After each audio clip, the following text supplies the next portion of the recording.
more of what Wendy does.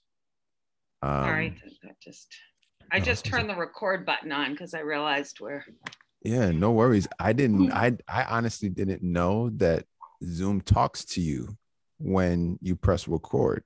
it doesn't always. It's like I don't know, some new things that occur. But yes, it No, gets, I think it's helpful to get consent, right? And yeah, no, that makes sense. That makes Yeah. sense. If you hear that, lady, you can dip out if you need to. If you don't want to be recorded.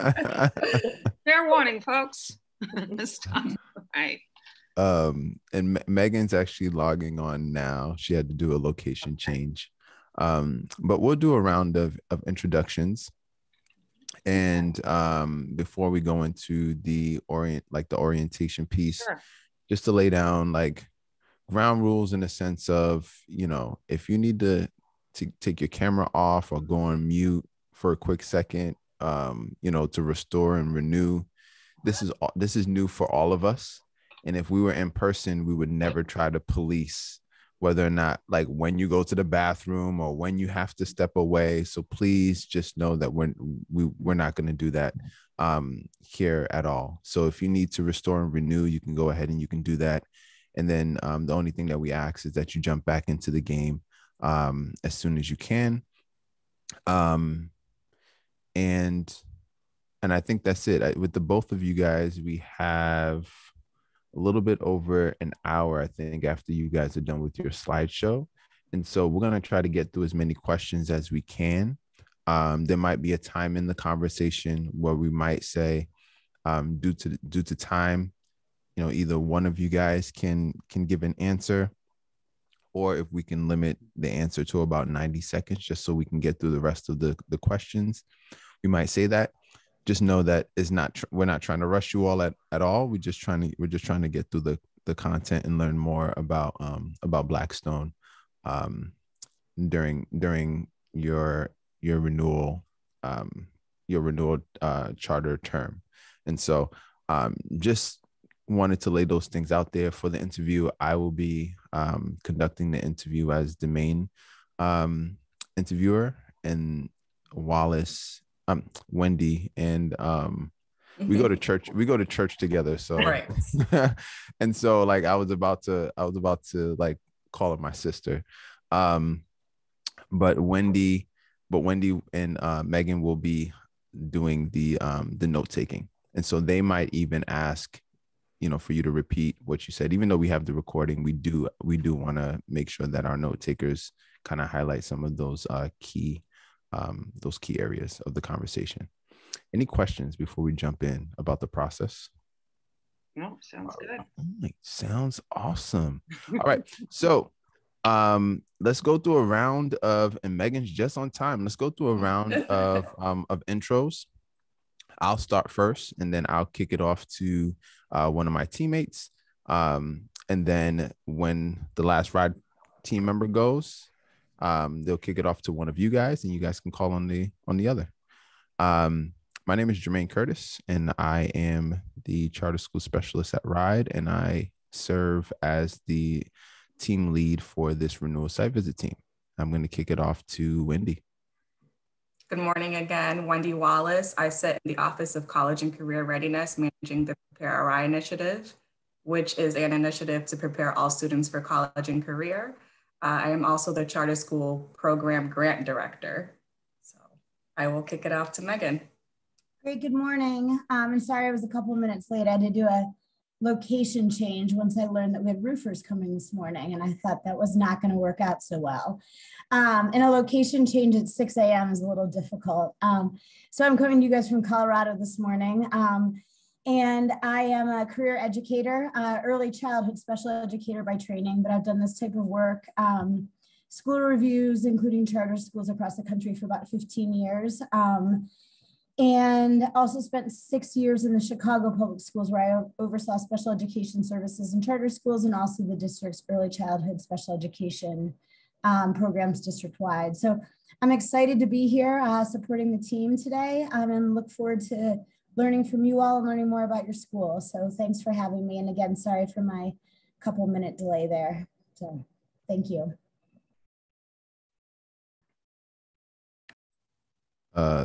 Megan, who do you want to kick it off to? Oh, Carol? Carolyn, do you want to go ahead? It looked like you're off mute. Oh, I took my mic off because I was like, oh, one of us better introduce. Sorry, I didn't realize I was okay. passing it. Thanks, Jermaine.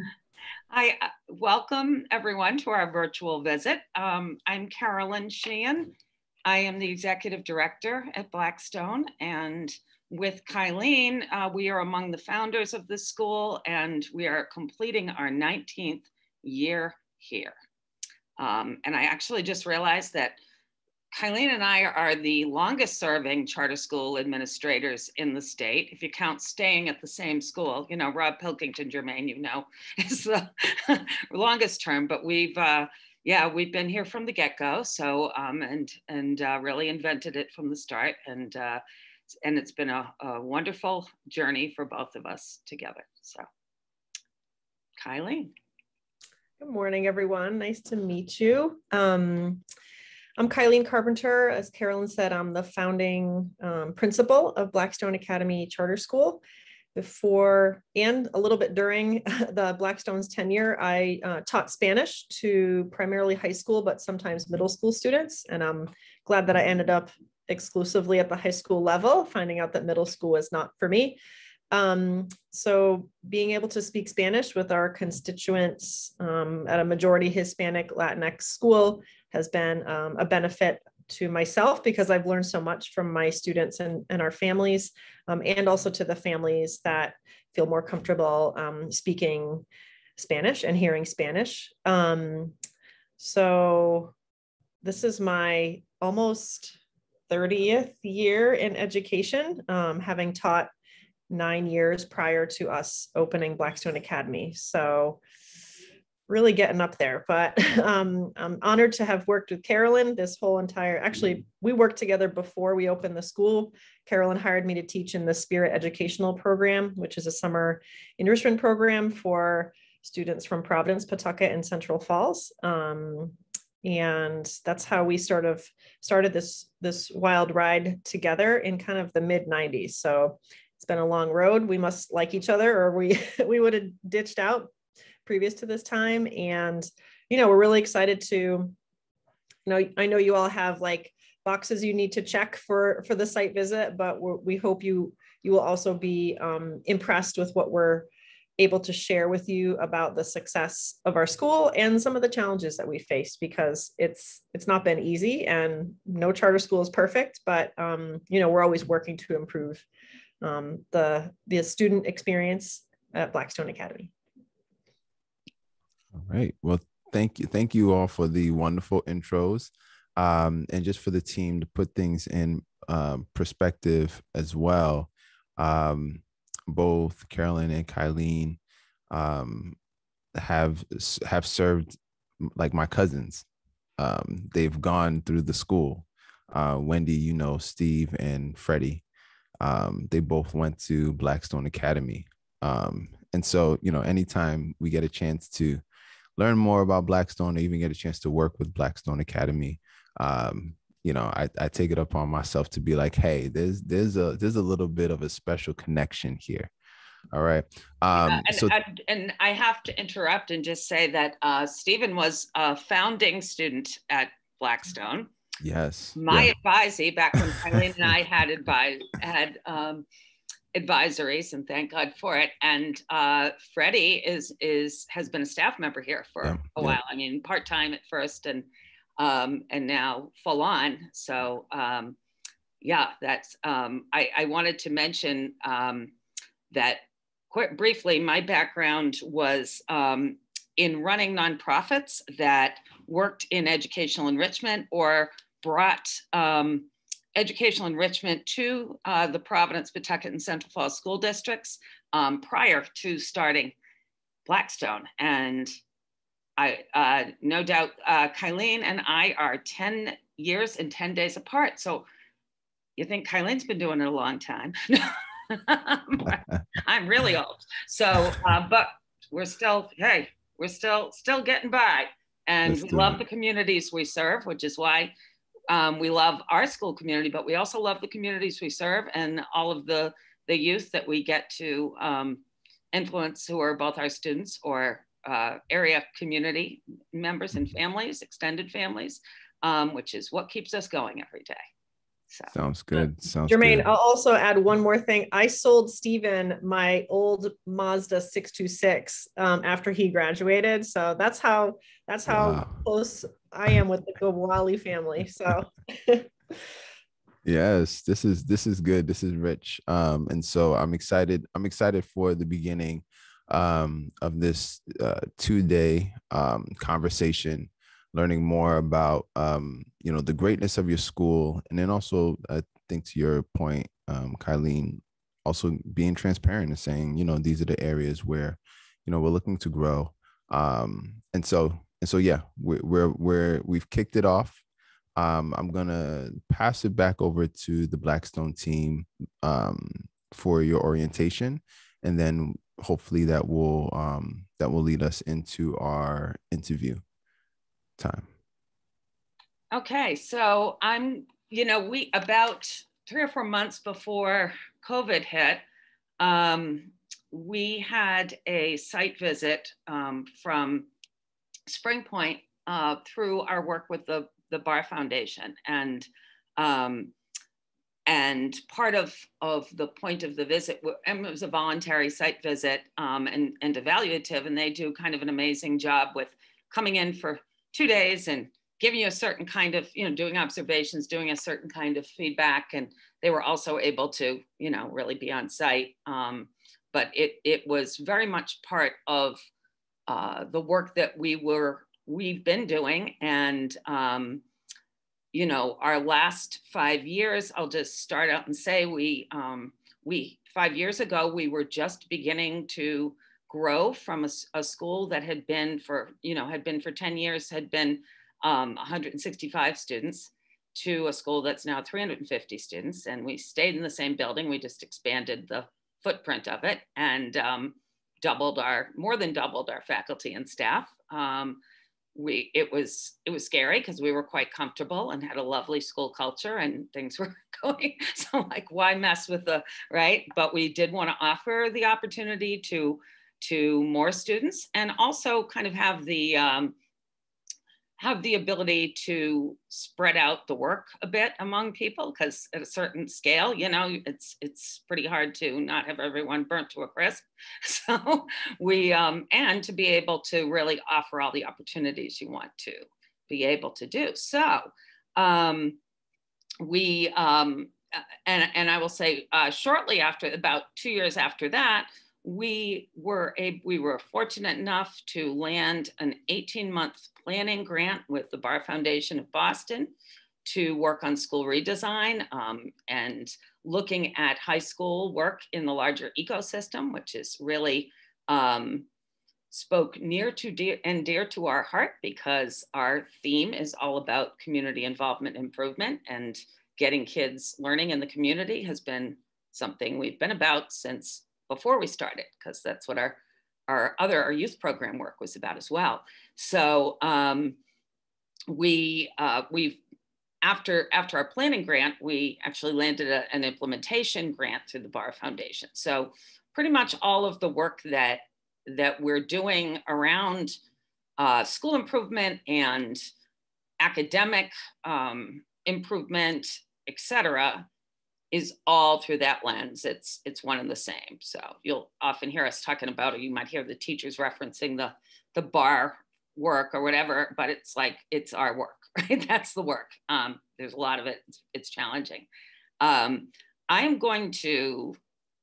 sort of took a slideshow that we used during that site visit, and I played around with it to update it and add some other things just to give you a little intro. Some of it's a little heady, it's too many words, so I'll let you guys know that as we go through it, you don't have to take it all in right now, but it's a good reference point that you might want to go back to, because it's, some of it's probably, I could have done this in a probably simpler way.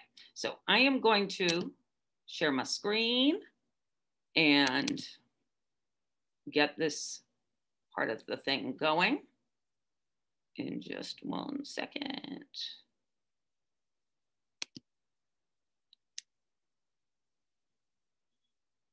I'm just moving things around so you don't have to.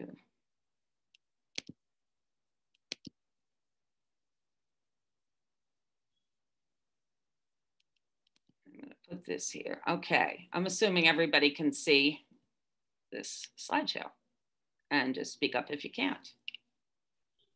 All good. Okay, so here we go. Here's a bunch of our, we're just talking about our students out in the community.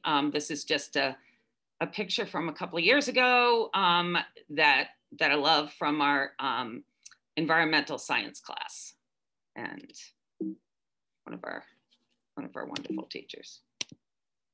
Okay, just some intro on the demographics and other basic things you want to know in terms of who our staff is, what our students are about, and I think several of you are familiar with the cities that we serve, which are Central Falls, Pawtucket, and Providence. We actually have 45% of our students from Pawtucket, 35% from Central Falls, 20% from Providence, and that's recent from 5 years ago when we started expanding. There had been a lot of demand from Providence students as well, so we carved out a little space for them in our expansion. I think probably you're familiar with the fact that the majority of our students qualify for free and reduced lunch every year, and those that don't are typically just a little over the border of that, guideline of that, so working parents, but we're not attracting a lot of students of means, let's say, financial means, or whose families do, mainly hardworking families, and certainly we're very representative of our public school communities that we serve in terms of our, the percentages of students that are in different areas. And though our official L population is lower than you'd see overall in the Providence, Pawtucket, Central Falls schools, the majority of our students either have at one point been official Ls, or they are speaking a language other than English at home, which can often influence their world. Good in positive ways and sometimes in challenging ways. Can I ask a quick question? Or Jermaine, did you decide to hold questions till the end? That's a good flag. Blackstone team, I'd love you to. Do you guys want us to ask questions? Any in between? questions? Okay. Please, Megan. please. Okay, I just wanted to just clarify while we're looking at it.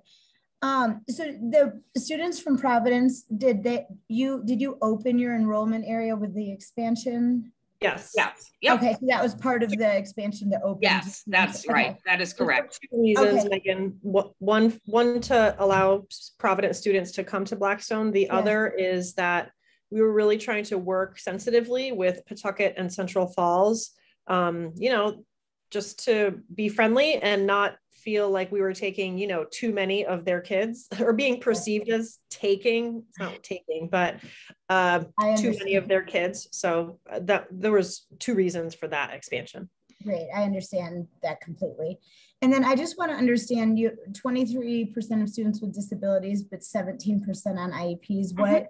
What's with the other 6%? So those are students with 504 504s. Other, other disabilities. So gotcha. Okay, thank you for clarifying. Sure.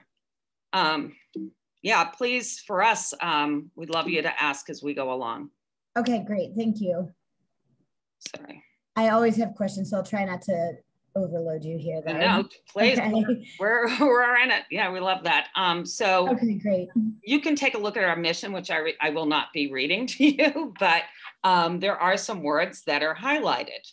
And, this is our intro mission statement, right? But what we feel is really important is that there is a vision that everyone has in our school community around starting with our mission and starting with our vision, and as you speak with people over the next 2 days, we hope that some of these words that are highlighted are something you hear about, and you can ask us lots of questions about it. We're going to give you, we've also loaded you down with lots of information, I think, in the resource files that talk a lot more about this. And I'd like to add something, Carolyn, if I could. You know, as part of the work with the Bar Foundation, we actually did, you know, it's a design thinking model. And we actually said to our, you know, our bar action team and others, is our mission still valid? And we went through a long iterative process to land exactly right back on our mission without making any adjustments. So I felt great about that as a process, and that we, even in a school redesign situation, we are still feeling like we're being true to ourselves and true to our identity.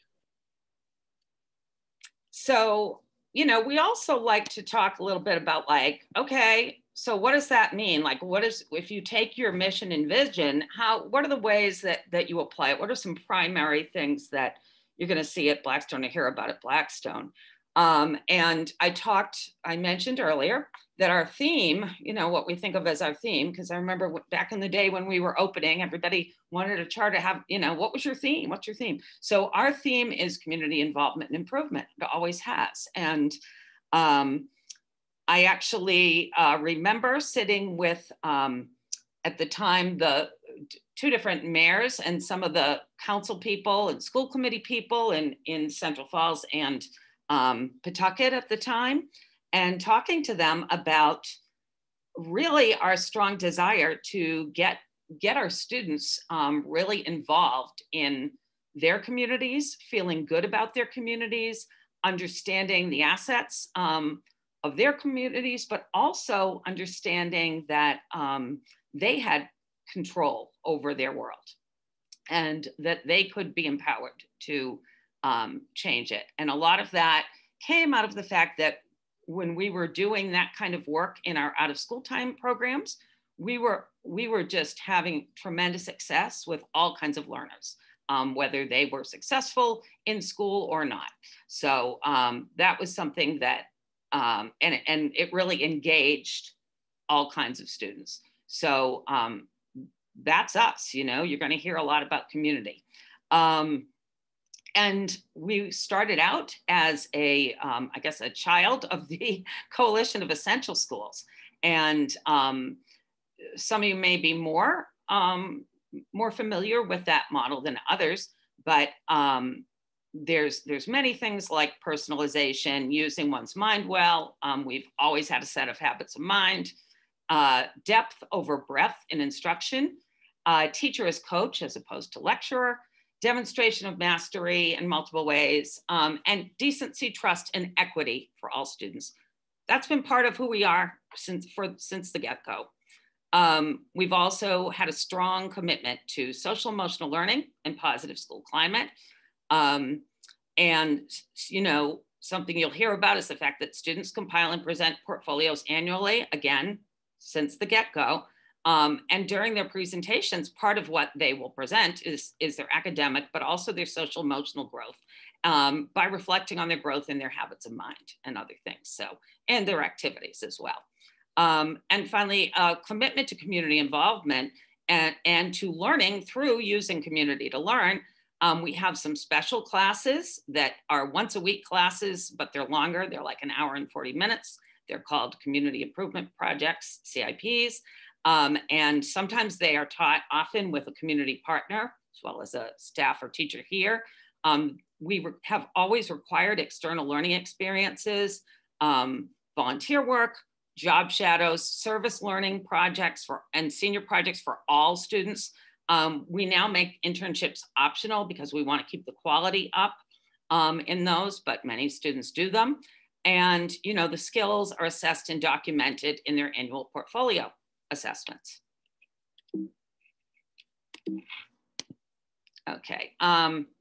So Kylene, you know, and I both talked about the fact that we've been working in depth on our school redesign through these grants with the Bar Foundation. And you know, a funny story that I like to tell is that we you know, when we saw the posting for this this potential grant several years back, we immediately assumed that we wouldn't be eligible for it, because typically when you see something like a redesign, your school has to be doing really poorly, right? There's been a lot of money, federal money, and, you know, different initiatives that have been out there for schools that are really failing. And we were having a hard time often, like, getting extra support to improve on the things that we were doing, because although we felt like we were doing well and making progress all the time, we felt like we always needed to be improving and growing. And having the support of having funding, we've worked with the Great Schools partnership with Courtney Borns, who's been with us throughout this as a partner, to make sure that we can, Kylene and I can still run the organization and the school while also getting some pretty intense work done and staying on task. And as I mentioned, we've got, you know, lots of strategic goals and objectives, and we've got a group that we call the BAT team, and it represents all of our different constituents, teachers in different disciplines, staff members, students, parents, and they are meeting at least usually more than 6 times a year to review, reflect, and build on our goals. And there's lots of other meetings that happen around that, but that's one place where things really come together and in depth. We often have like whole day or half day retreats with that group when we meet. And, you know, I mean, Kylene may be able to articulate. Yeah, I was gonna, so I'll let you take this on, the next steps. Yeah, I think that the biggest change that is coming out of our work with the Bar Foundation grant is that we're moving from a, you know, after about 2 years of discussion and wrestling with, you know, what is our big area of redesign and focus, we are moving from a traditional grading and assessment system to a proficiency-based instruction and assessment system. So, you know, we've done so much reading, so much discussion, so many school visits, looked at so many resources. And, you know, I'm encouraged with our progress toward this goal, especially because a lot of the schools that we've learned about and visited have taken, you know, 5, 8, 10 years to make this full transition. You know, it's our own timeline, so we're not rushing it, but we do need to make progress along those goals. And we were actually reflecting with Courtney from Great Schools the other day, and we actually felt like even during the COVID pandemic, we've made quite a bit of significant progress. And it's primarily because the teachers are completely invested in this work. Is it easy? Absolutely not. I think even for some of our veteran teachers, moving from a traditional system to a proficiency-based system has been very challenging, but it's also been invigorating in that they have really learned a lot about making decisions about what they're teaching, why are they teaching it, how are they assessing it, and how do they know their students are progressing toward mastery. So, you know, we have had so many different sort of arms of the work with the Bar Foundation, but I think the central piece going through this is moving our instructional system to a proficiency-based model. And I think I also will just say, you know, if you have a chance during your, you know, looking at things, you can take a look at our redesign website and that emerging proficiency-based framework at Bacs, because I think, you know, probably a lot of the questions you may have about our academic program and how we make decisions, or, you know, a lot of the work you'll see pretty clearly in that, you know, by looking at all of that, or looking through a lot of that. Carolyn, can I just ask a quick question? Sure, certainly. So just to clarify, you're currently in the implementation phase of the Bar Foundation grant? Yes. We're in year 2 of 3. Year 2, okay. And then how are the students adjusting to the new framework? Great question. So we have a student leadership team called Bacs 2.0, which is sort of the parallel arm of the, you know, all the work the teachers and our staff members and families are doing as well. So Bacs 2.0 is really charged with kind of making sure that students understand the switch to proficiency-based learning. They don't feel, including the families, right? A lot of families have said to me, Kylene, wait, I just want to see, did they get an A, a B, or a C? So a lot of what the Bacs 2.0 group has been doing is to make sure that students and families understand what it means to go from a traditional grading system to a proficiency-based grading system. The teachers are having extensive conversations with their students in class about the use of rubrics. We've been doing a lot of work in professional learning groups this year that are pretty much done by departments on, okay, where is our evidence that our students are understanding what the power standard is and how they're meeting that power standard or failing to meet it on a particular assessment or on a specific rubric. So it's a lot of conversations with students with teachers, students with students, students with families, and teachers with families to make sure that the system is understandable. And again, we haven't flipped that magical switch yet, Wendy, to completely transition. So I feel like we're still in the pilot of moving to completely to PBL because we all need time to just absorb what it means and how different it feels. Does that answer your question? It does. Thank you. Sure. Yeah, and I'll just add that we've given you our detailed like year 1 and 2 plans in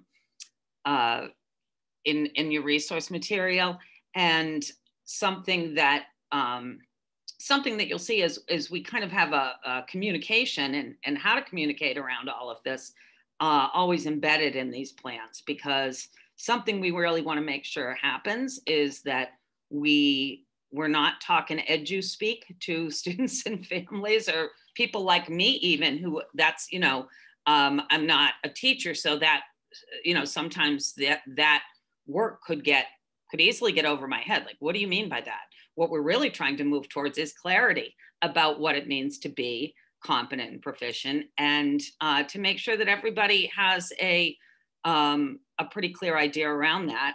And I do think that the students, many students I've spoken to appreciate that, that they're getting that, the clarity, consistency, etc. I know that you guys will have plenty of data that the state collects around us, so I won't get into a lot of this in detail. I will mention that on this slide, on the upper left-hand side, you'll see a book called Schooling for Critical Consciousness, and we are a chapter in that book. And there's also a link on the front page of our website to an article by Scott Sider and Darren Graves that is actually, we're referred to fictitiously in the book, so our names are changed and things, but basically these two folks did a 5-year research study where we were visited intensively over that time, as were 6 other schools and charter schools. We were the only one in Rhode Island, but we were all schools who had something about civic engagement in our mission. So it uniquely talks about the ways that we've gotten students involved in their communities and in looking at social justice issues and why that's so important. So that was just published a few years ago. And again, you can see a shorter version of it in an article that's referenced. We've always had a strong graduation rate, although Kylene and I have never been shy, and our staff, about like, listen, some of these people really need, some of these kids need, it's okay, and need longer than 4 years. That's 4 years is, proficiency has nothing to do with time. So, from the get-go, we have not shied away from students taking longer and in different ways to be able to show that they're proficient as well. I think I referenced we referenced in our report to you, our renewal report, a lot around the fact that, hey, we're just stepping into SAT and PSAT as state test. SAT and PSAT just flipped to Common Core a few years back. It's not any of our SATs or PSATs. And there's tons of data through the PSAT process that we're able to get now that we never had access to in high schools before. Rhode Island high schools never had standards as strong as they do today. So a lot of the work we are doing, a lot of the work we're now able to do with data, we were never able to do up until a few years ago in the same way. And we've only had one, real way to even look at growth. So you're not even looking at data that's tested over any amount of years. So we look forward to having more time in this system to be able to let the state assessment data help to inform us even more. We have lots of students who are earning college credits. I'll let Kylene talk about some of that and what that looks like. Just quickly, team. We're going into about 8 minutes into our interview time, and so I was wondering if we can start with some of the questions and try to see if we can do this. If we can kind of do this in one or two different ways. You guys let me know what you think. There might be some questions in which you all may have that information on your slide deck, and you can feel free to point us to that, to that information if you want us to if you want to voice over it and have us also visualize the answer to your question that may be asked, or perhaps we can wrap up the slide deck in like the next 5 minutes or so we at least have 5 minutes to just do full-on questions. How do you guys want to proceed?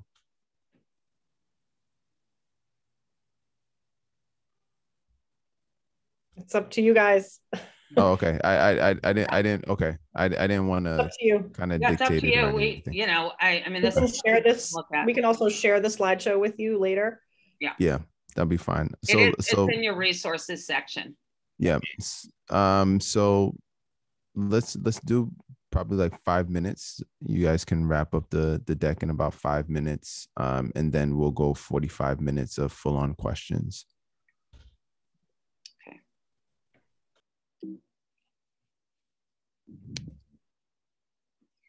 I just included some of our indicators of school quality that School Spring had wanted us to look at or talk about, or again, whoops, I just went to the other one. That's okay though.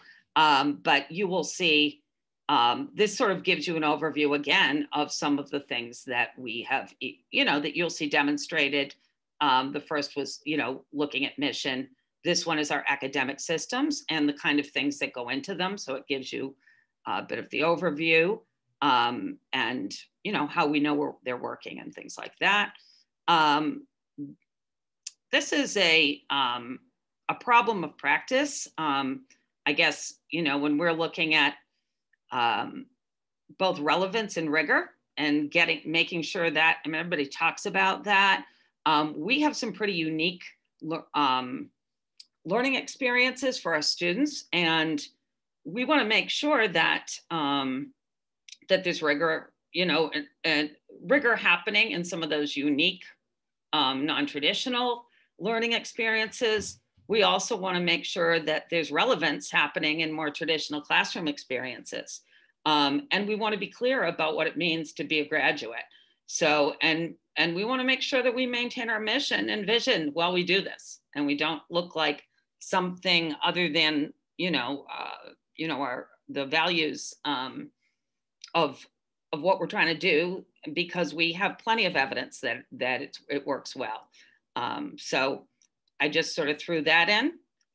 This is just for my own comic relief. I don't know, you guys are familiar with the Back to the Future movie, but in the DeLorean car, but If you've been involved with design thinking, which Kylene referenced, is what we've been doing in our school redesign work. It can be kind of maddening because it's very different than strategic planning alone. And it's sort of, but what, something we've really learned is that while we may change, we have changed or adapted some things, we may change things like schedule or assessment or curriculum, or, there may be some new components to Blackstone in the future that every time we come up with something, it brings us back to our roots and where we started. And we find that we just are affirming our mission and values with this deep dive of work. I can't not share this year's class of 2021's higher education acceptance list. It was about one of the best. I'm sure it was the best since we've had larger classes, which are, our graduating classes are somewhere in the 80s now. But, this, although this was a strong class, we were also really nervous because it was COVID and there were all these new rules and we didn't know how SAT optional, well, we were happy about it. We're always happy when that's there's optional for SAT, but we didn't know whether it was going to end up being a good or bad thing. And if you take a look at this, and believe me, there were multiple acceptances to many of these schools. We have more students going to very pricey, private, prestigious colleges than ever.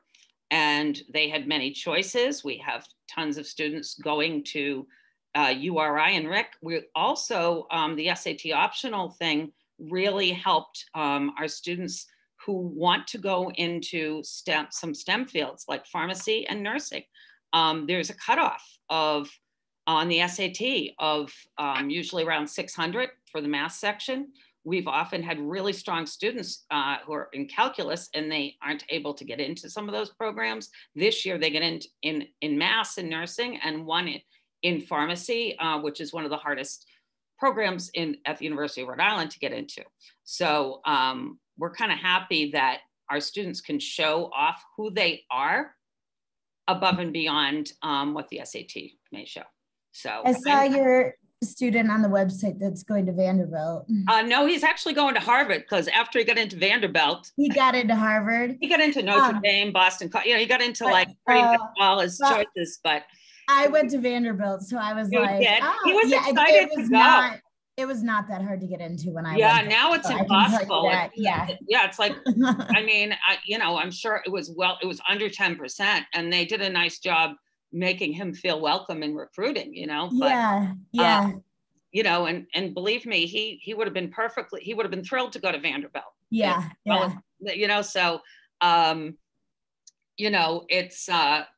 it's pretty cool that, have those choices. That they have those choices. And one of the reasons, it's not even about being snobby, but it's that a lot of those schools, like Amherst College, Kylene's alma mater, they've been around since the dawn of time, and their endowments are huge. So when they get in, these students are fully funded or close to fully funded and do not leave school with debt. And we find that that's one of the biggest drivers of their success and their retention in college. So it's pretty cool stuff. We couldn't be more excited. Yeah, it's great for them. And I will get us back to our, here we are. And I went to Boston College, so I'm feeling a little salty that he chose Harvard over. Well, we have our first student going to BC this year. The Eagles have not always been super generous with their financial aid, but they actually stepped up for this particular student, and then she got a couple outside scholarships. So we have our first Eagle, which my husband and stepson are also happy about because they both graduated from BC. So yes. And there's something about you, Kylene. Yeah, and I will say also, we have a guidance counselor who's part-time and retired, and she also is an Eagle. So she was nice. Well, before we jump in, you know, I think Charette also had a student who was going to Boston College as well, and I had a chance to talk with that student. And Nice. so if there's any opportunity that you guys see to make a connection or whatever, I'm more than happy to do that as a fellow Eagle, you know. Thanks, Jermaine. I'll Yes, let of Isabella course. know. Yeah. All right, so we'll jump right into these interview questions. As you guys have stated before, you know, there's a lot of information a lot of good information that you all put, not only in the annual report and the renewal report, but also with the document submission. The questions that we ask will be questions that you guys have already provided information for. But again, this process is just making sure that all of these things are in conversation with one another and they're all saying the same thing. And so even if you provided that information, we'll still ask the question. And because we're kind of running on time, I'm going to try to prioritize these questions, but then also if our responses could be like around 90 seconds or so, that'll help us get through the questions.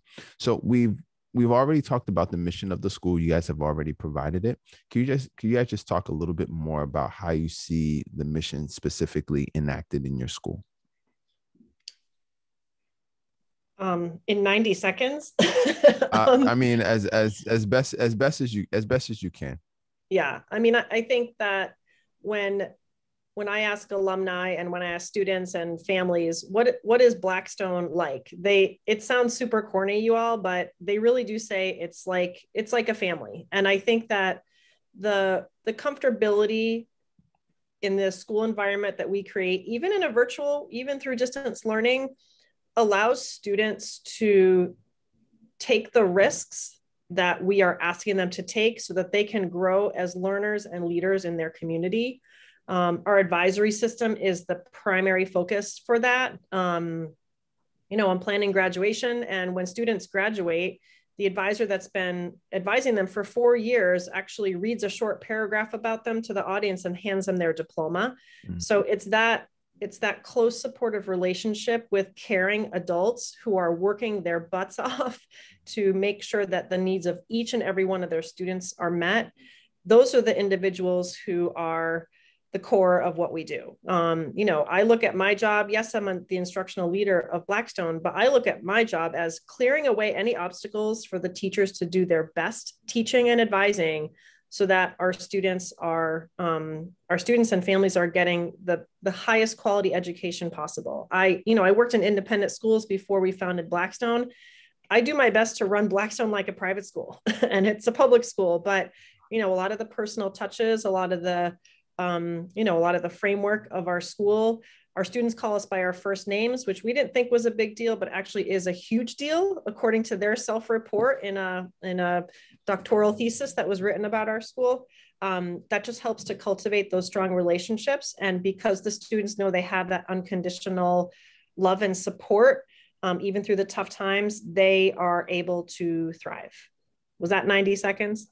It was great. It was great. And yeah, 90 seconds is just, okay. So I know that we went over the mission, but I'm actually thinking, your mission had a whole lot, right? And it was good. And it's a lot for us to kind of review and think about. But if there were just like headliners that we can expect to hear across the team, right? I don't expect when we ask the team what's the mission that they'll read the whole mission, but what are some headliners that we can expect to hear from teachers, parents, students in regards to what the mission is when we ask them? So I think some words like community, I think words like reflection, I think words like leadership, I think those are some of the, and caring, you might hear social emotional learning, depending on who you're talking to, personalization, again, depending on the terms, but those are some of the headline words that I would expect most people would talk about in talking about our mission. I'll also add relationships and collaboration. I think that so much of what we've accomplished, with our work with the Bar Foundation and before, is because, we have the luxury of hiring teachers and staff who are already on board with our mission and vision, and they want to be at a place where that feels like this. They want to work. We want to work with each other. There's no islands of insurrection here at Blackstone. Can I just follow up quickly and just say, or ask, if those are headliners, then what are examples of how we would see the mission in action? So I think that we had some of this. I know we touched on some of this in the slideshow, but yes. I think if you were going into a class, you would see students. You would see that the way that teachers have always kind of presented here has been not a lecture style, not a dictatorial style of learning, but a very collaborative collaborative approach to learning, where they are empowering students to be their best self.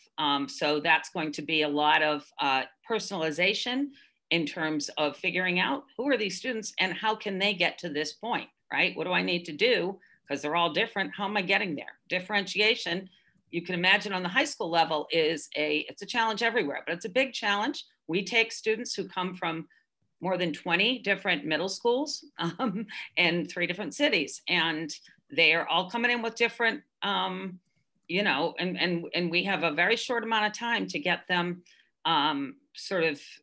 we would like to see them. Mm-hmm. I think seeing work in the classroom that is attached to relevance, is attached to the outside world, the wider ecosystem, as we say in fancy terms, but just that is connected to something that kids can relate to.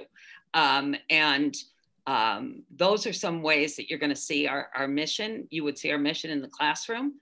And I think students being able to talk about their learning and themselves as learners and reflect on it. Again, anytime I hear students being able to do that, I know we are going down the right path. And finally, I would say with if you talk to students about the projects they do, about the community involvement that they have, and all of those experiences, and how important that is to them, you're watching our mission and vision play out. Thank you. All right, so I'm going to shift the questions over to and direct them to you and your roles. So Carolyn, I know that you are the executive director, and then Kylene, I know that you are the principal. You guys work very closely together. So can you just provide a really brief job description of what differentiates the both, like your roles, and how do you all function, with the school? Yeah, I'd say that, as a former teacher, I see myself as the instructional leader of the school. I'm responsible for evaluating and supporting all of our teaching faculty, including adjunct teachers. I'm responsible for a lot of the day-to-day logistics of the school, including the schedule, which I hate doing, but I'm still doing, helping to plan events, etc. I'm the primary contact for families. If there is, some sort of issue, Carol and I share, we don't like to talk about discipline at Blackstone because of our strong school culture, we actually have way fewer incidents of students having a bad day than some other high schools. So Carol and I do share those sort of issues that do get elevated. I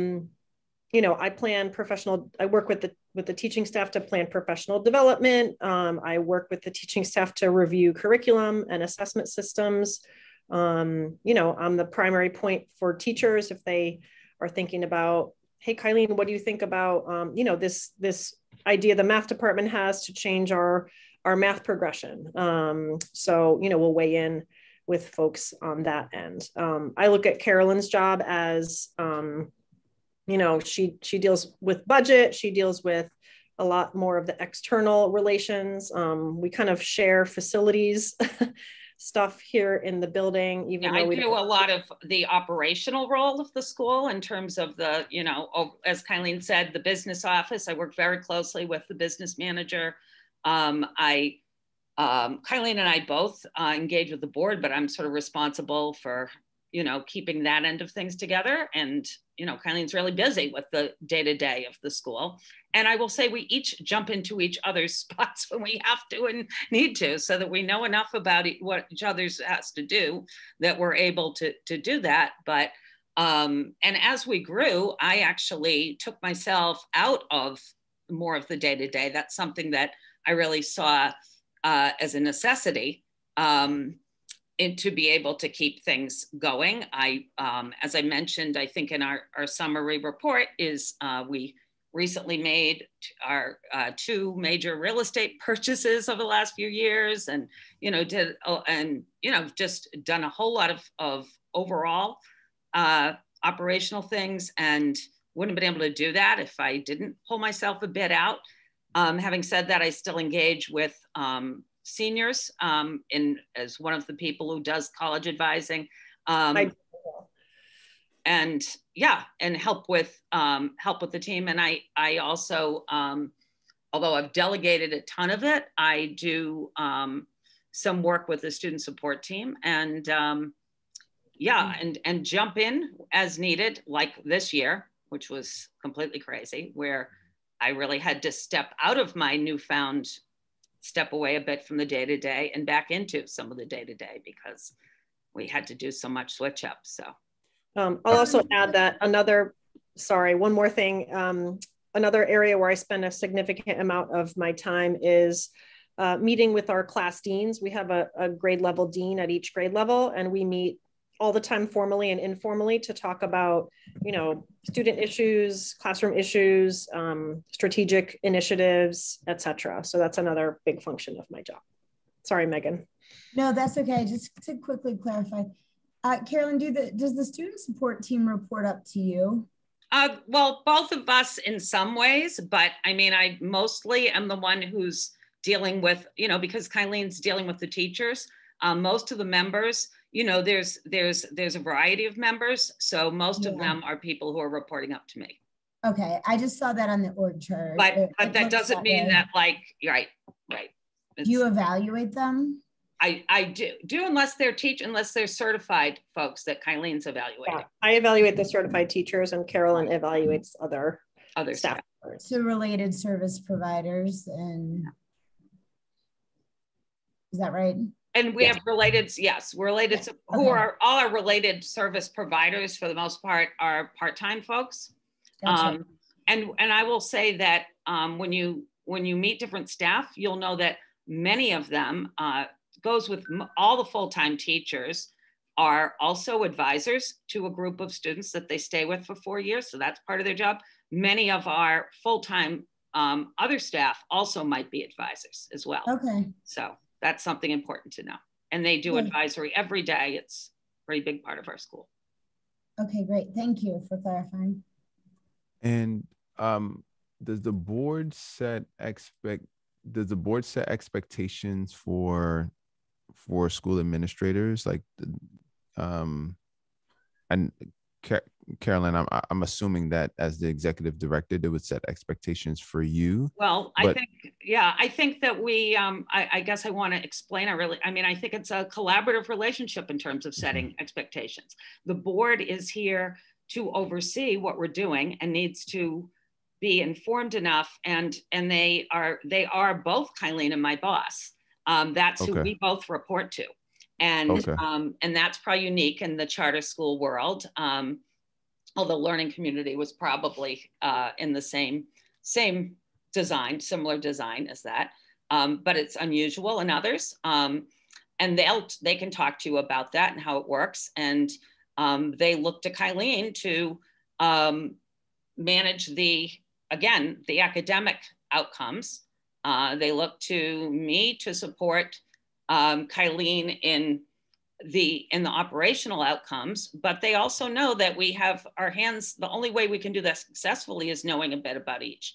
So when you meet our board, you'll see that there's a really robust combination of alumni from our school, or be my dream if it could all be alumni someday on our board. And they love being my boss. I love it. Yeah, it's if they let us keep doing these kind of meetings, right? They're all getting old enough so we can do this, right? But we also have people who have been in educational roles. There's a couple of people who worked here in their past. And then we have some people who are community-based people who, we have 2 former parents on our board and from our school. And so they're looking, their expectations are such that they are, and most of them, when they come in, there are some people who come in not knowing our school very well, but I would say that most people who come onto the board have some relationship with the school before they start. So in setting expectations for Kylene and I, they have something to, some basis to start with. So with that being said, can you guys talk a little bit more about, because you already answered the question, the board evaluates the both of you guys. And I did see that your evaluations look very similar, and so that makes sense. Can you talk a little bit more about the evaluation process, and if there's a difference in the evaluation of both of you guys, knowing that you guys have 2 different roles, or is the process the same? The process was the same, but the audience that where the board got their data from were slightly different. So whereas since I evaluate the teachers, teachers were asked more about, my job performance. And as Carolyn, does more budget, uncertified, non-certified staff, that was the audience for her evaluation. But, they interviewed parents, they interviewed alumni. So there were similar groups, but on some fronts, but for our primary job functions, there were slightly different audiences who were engaged in our evaluation. And I would say, they also spoke with external folks. Right. I gave Steve Osborne, for instance, as somebody who was, part of my, people who got questioned, because he's had to put up with me since he got here. But actually, one thing I'm pretty proud of is that our board, we actually just, our longtime chair of our board, Gail Gifford, had to leave our board for at least a while because we have a term limit.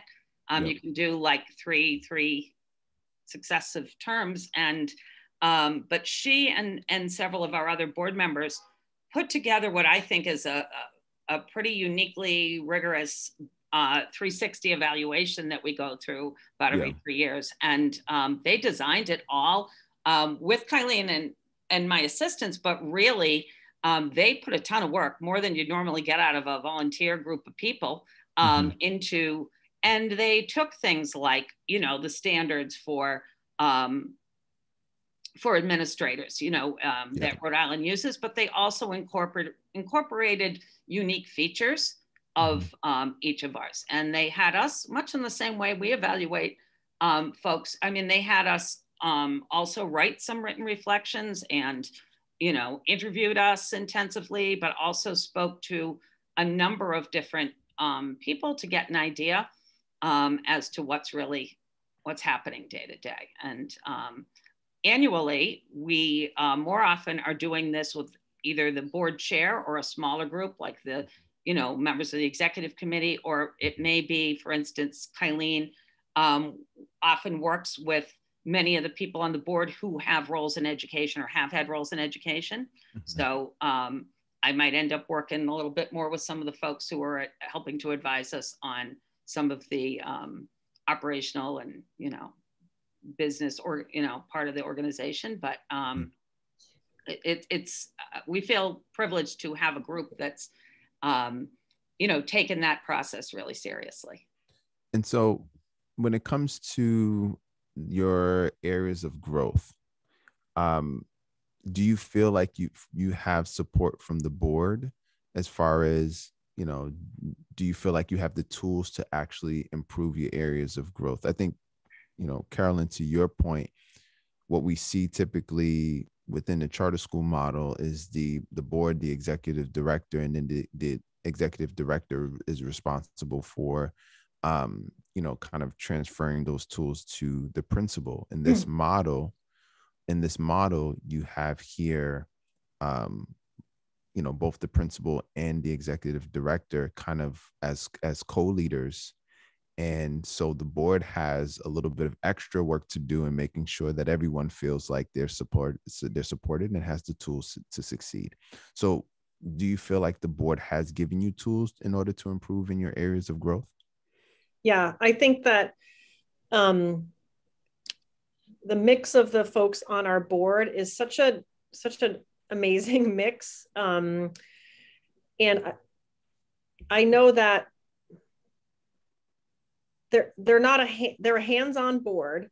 They're a volunteer board. They're a hands-on board, and they have this mix of trusting us to steer the school in the right direction because we have been successful.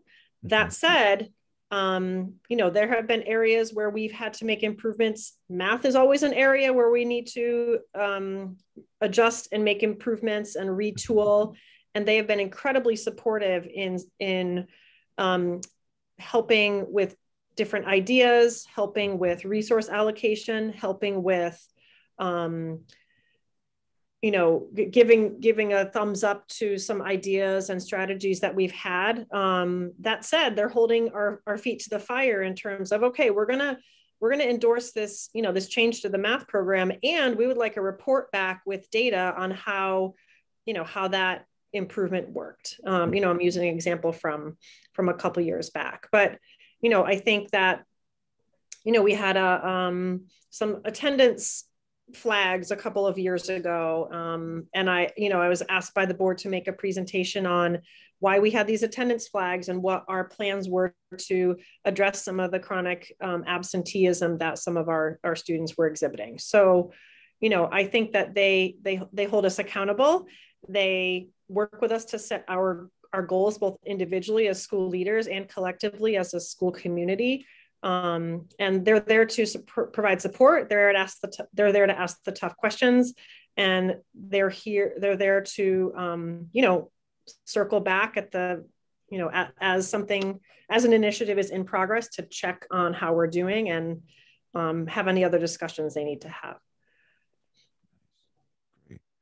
I just want to add that during, this year, during the whole COVID, and our board's been tremendously generous with the fact that we were straight out, right? And to some degree, I felt like, oh my God, we're neglecting you. But like in the ways, where we would be doing a lot of the work of like, oh, let's make sure this meeting, there's that, and having lots of subcommittee meetings and things.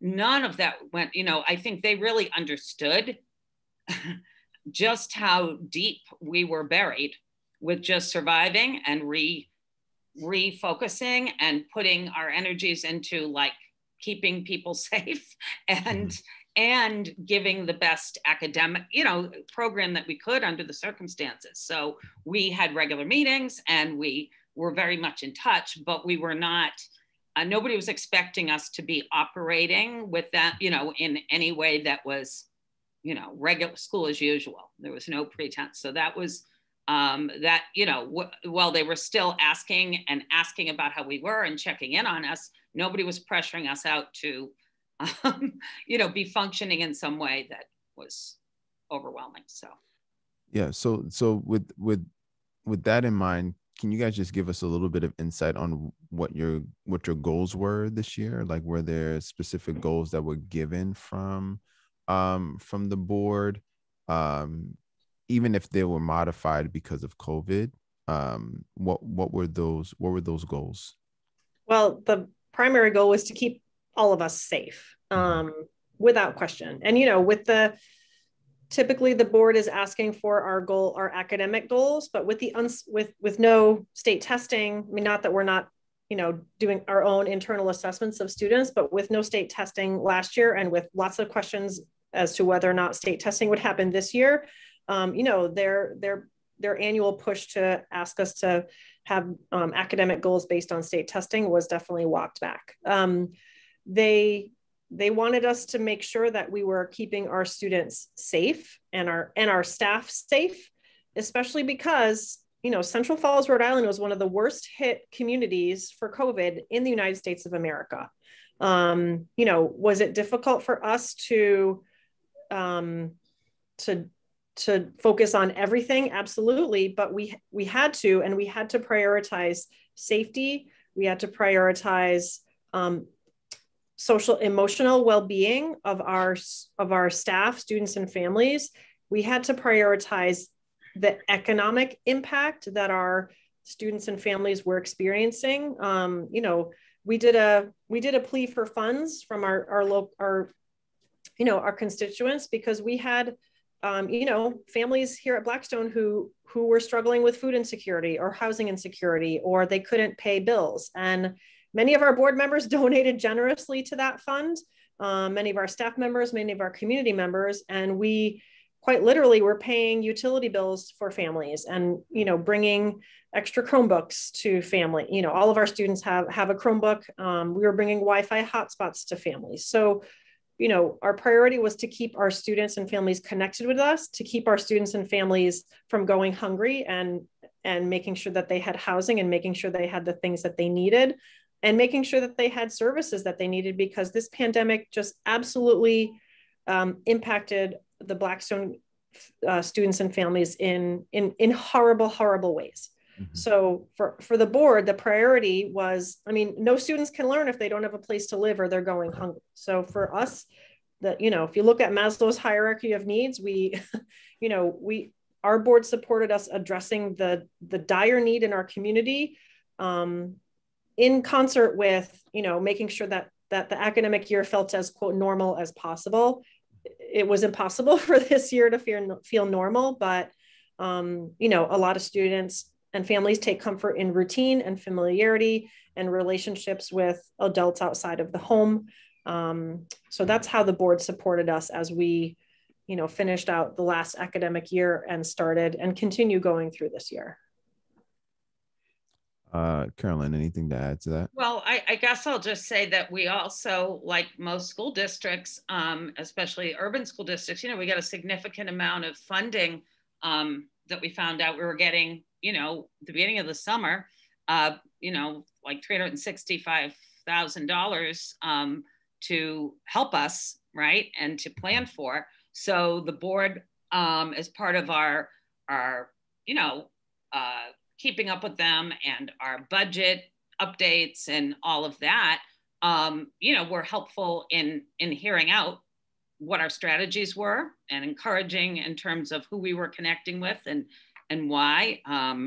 Jermaine, you certainly lived with the learning day to day and week to week about what was supposed to be done yesterday that we all went through. And, I think having the connections to the communities, the local communities that we have, and having connections through board members, wherever it may have been, to be able to, strategize as we had to. Kylene mentioned Central Falls, but in fact, all of our zip codes that we primarily serve in the 3 cities were, the most affected and in general experience health disparities in huge disproportion to the rest of the state.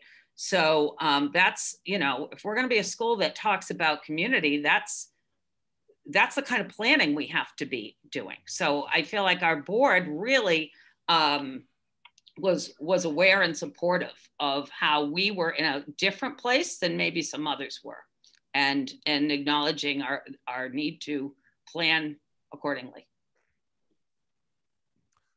Thank you. So just to name for the group, we're not going to get through all of the questions here. but I believe I heard correctly, Carolyn, that you guys also kind of blocked off your calendars tomorrow as well, right? Sure. And Yeah. tomorrow is very light for us. Right. I think we only have about like 2, and then we meet with you guys for the wrap up. Yeah. So let's try to schedule something between before the wrap up, because the wrap up is a different conversation. Like, I don't want the wrap up to to sound like an interview at all. Only if we have like outstanding questions or something like that or whatever. But those outstanding questions would be based off of the other interviews from the day. We don't want to use that time to ask you questions, interview questions, if that makes sense. Yep. So, we don't have to find a time right now in this moment. There'll be what I'm going to do is, actually, let's spend 3 minutes trying to schedule that time. And then the ride team, I'll give you guys 10 minutes to restore and renew before the next interview.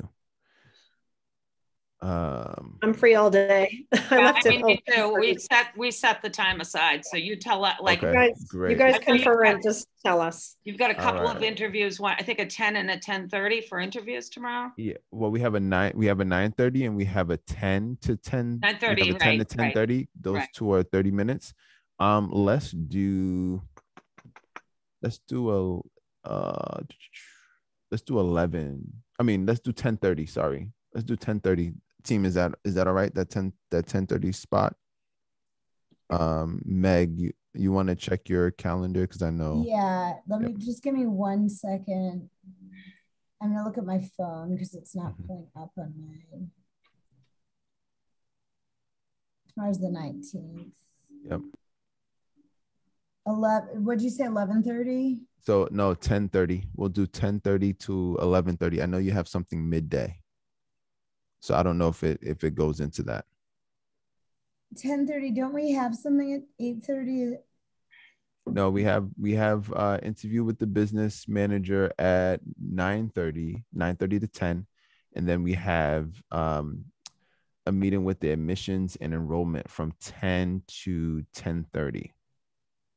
And so we can do 10:30 to 11:30. And if you have to drop off because of that midday commitment, then that's fine, as long as I have one other person. No, that works great for me. I have something at 11 my time, which is 1 o'clock your time. That was my thing. So I'm great in the morning. Great. And I think I entered the morning stuff wrong on my calendar, because I still have trouble converting time. I don't know what that's about. Could I ask a quick question though, before we wrap up? Sure. Yep. You finished the scheduling process, or did you just finish it? Yeah, I think we're locking in that what did I say, team? 10:30 to 11:30. Yep. And then you have something at 1. I was gonna try to see if I can push up that wrap up time. But if you have some time, you had something too, Wendy. No, Wendy has something at 2:45 or something like that. So she'll join us for I think for most of the wrap up, and then she's gonna have to fall off or something like that. Okay, I can adjust my stuff too, but maybe let's take that offline. Yeah, we'll do that offline. Okay.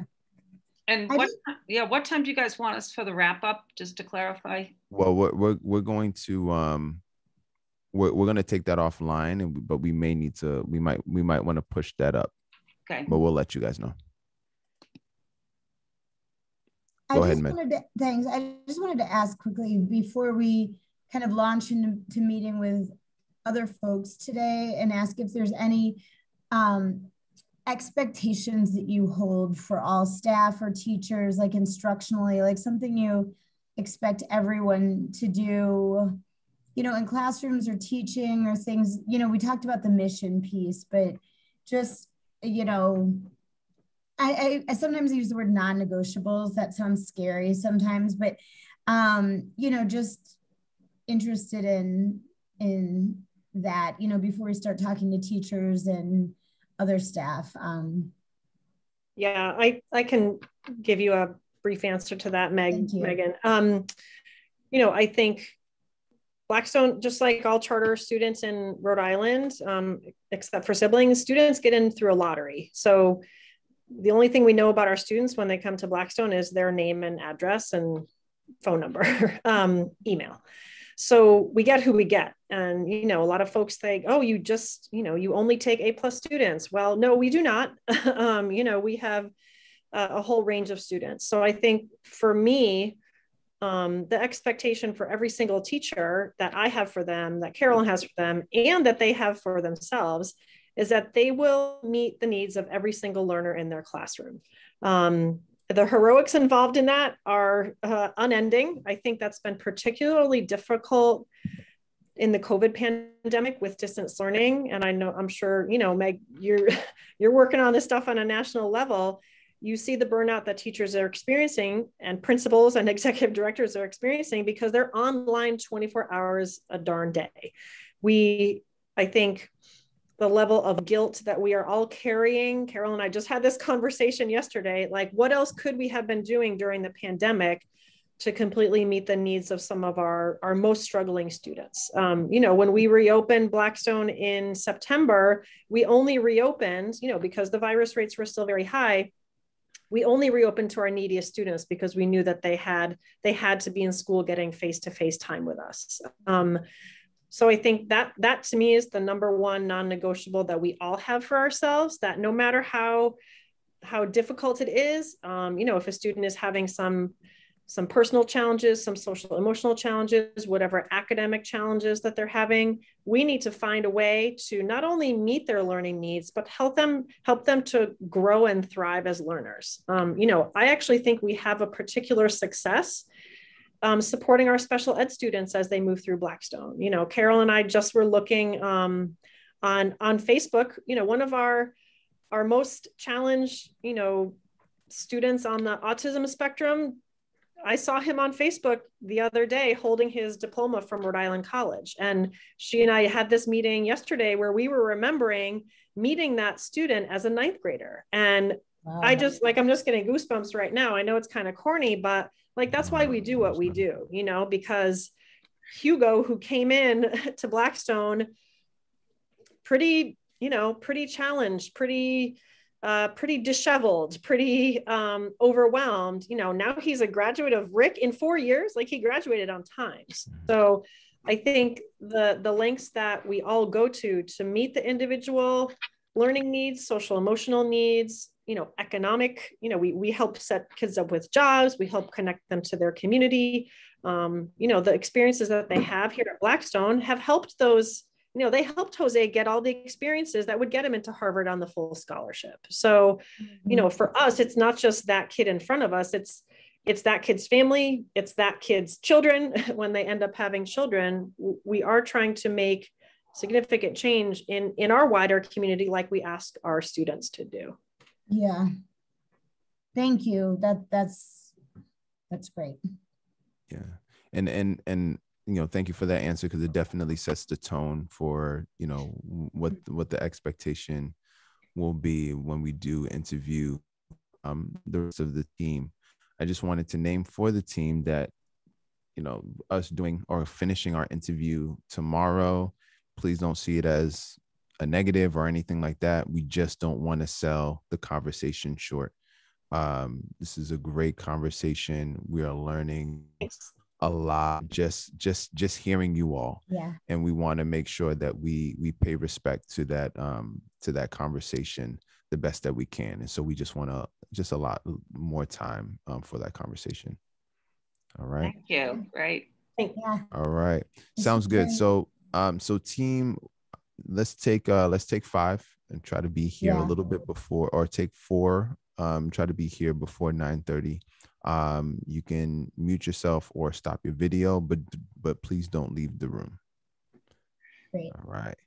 Sorry, no, I can do it. I think we're co-hosting. We're recording. That's all set. You got it. I'm going to leave you guys. You'll see Kylene, she's leaving you too, but we're just, we're going to step out. Jermaine, you can probably see. Jermaine is in charge. You're in good hands. And see you later. All right. Okay. Thank you, Carolyn. Hi, Jermaine. I lead the student support team, and I'm going to start with just a really brief set of slides to kind of show you how we organize our team and the services we provide, and then we could go into the questions if that's okay with you. Yeah, well, I was just thinking if we can do brief introductions so you know who we are, and then we'll swing it right back to you. Okay. All right. Hi everybody. My name is Jermaine Curtis. Before we start, I'm gonna just kind of lay some ground rules a little bit. If we were in person and if you guys had to step away to use the bathroom or to take a break or to get a drink of water, like no one would be policing that, and we don't plan to do that here. And so this is new for everyone. So if you have to turn off your microphone, or if you have to turn off your video, you can feel free to do that. Restore, renew, get right back into the game, and then we will continue to go forward. We do have a lot of people today, and I'm so happy to see all of your wonderful faces. And so there'll be some questions where if one person is able to answer that question, and if they do a really good job doing so in about 90 seconds, then we can feel free to move on to the next one. Not every question will require everyone to jump in. We do know that we have people in different content areas. And so there might be a question in which Meg may ask, how does this look in your content area? And that's when we might have a little bit more voices, in the conversation. We just ask that you really limit your response to about 90 seconds, just so we can get to everyone and we can get through all of our questions. In the intros, we're going to ask that you introduce yourself, your roles and responsibilities, and then cold call on a teammate. And so we'll start first with the RIDE team. And we also want to keep these intros kind of, snippets as well, so that we can actually get into the content. So I'll introduce myself. I'll toss it over and cold call a RIDE teammate of mine. When after the last RIDE teammate goes, they'll cold call someone on the Blackstone team, and then you guys will do the same. So for example, my name is Jermaine Curtis. I am the charter school specialist at RIDE, and I'm serving as the lead for this renewal site visit team. I'm going to pass it over to Meg. Good morning. I'm Megan Tupa. I'm a consultant with Schoolworks, and I'm supporting RIDE in conducting this visit to Blackstone. I'm a career educator, over 20 years in the field, and a special educator by training. But I've done this type of work across the country for over 15 years, and also spent 6 years in the Chicago Public Schools, where I oversaw special education services for charter schools and also the district's early childhood special education services. I'm excited to be here today. Looking forward to speaking with you all and learning from you. So Wendy. Thank you, Megan. Good morning, everyone. It's great to see all of you and meet all of you. My name is Wendy Wallace, and I manage the Prepare RI initiative for the state. So Prepare RI initiative to prepare all students for college and career. I'm also the charter school program grant director, and I will kick it off to, let's see, Gilbert.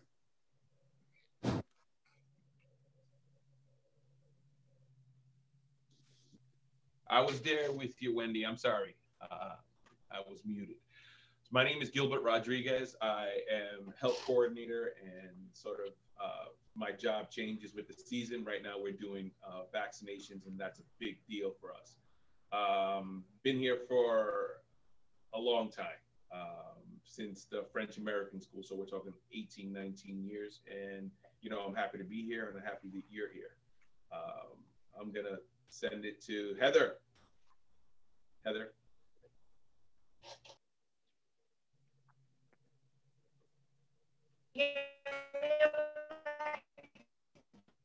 Okay, I'll go to Diego. Hey,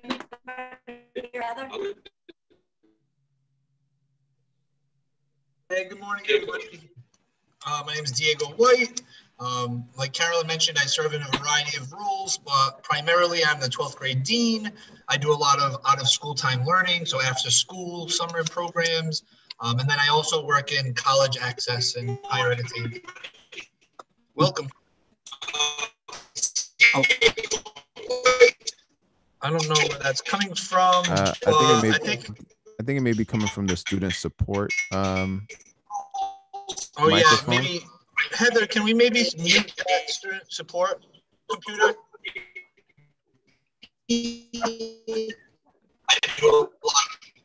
Maria, Beth, anybody hear me? Oh, there we go. All right, okay, I will pass it over to Glenda. My name is Glenda Guglielmo. I'm the director of special. I've got it on. Is anybody else finding those sounds annoying? Yes. Yeah, there's a bit of an echo. Yeah. Can everybody go on mute? The volume. You have to have the volume down on one. Fran, you're not on mute. Go take her in the front door. Fran, you need to mute yourself. Oh, I thought I was. Oh, never mind. I just turned it on. And Heather. Had it off. And Heather also is not muted. All right. Should I try it again? Sorry. All right. I'm going to try this again. My name is Glenda Guglielmo. I'm the director of special education at Blackstone Academy. I've been there 11 years. I previously was a special education teacher, DPT, and special ed administrator in Providence. I did some work in Central Falls, and that's my role here. Matt Bowen, introduce yourself. Hi, folks. Excuse me. Hi, folks. Can you hear me? Okay. My name is Matt Bowen. I'm a consulting clinical psychologist to Blackstone Academy. I've been coming there, I think, since the 1890s. My generalized role is as a consultant, and my more specific role is to address more significant mental health concerns in students. I do evaluations, consult with teachers, talk with students, and I do cognitive testing for the special ed department.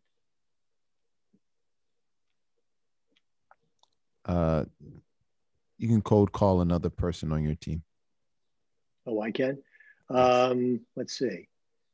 How about, what do I see here? How about Frances Landry? Can you hear me? Now we can. Okay, yes, I'm Frances, or Fran, as we all know me. Yes, I am the school social worker at Blackstone. I'm retired from the Pawtucket School Department, actually, after many, many years there working as a school social worker. You know, so I have my LICSW, and at Blackstone, I work part-time, servicing the kids with IEPs for counseling. So I'm there a couple of days a week, and I come to the meetings, etc. Nice to meet you all, and hi to all the ones I know already. And I'm going to call on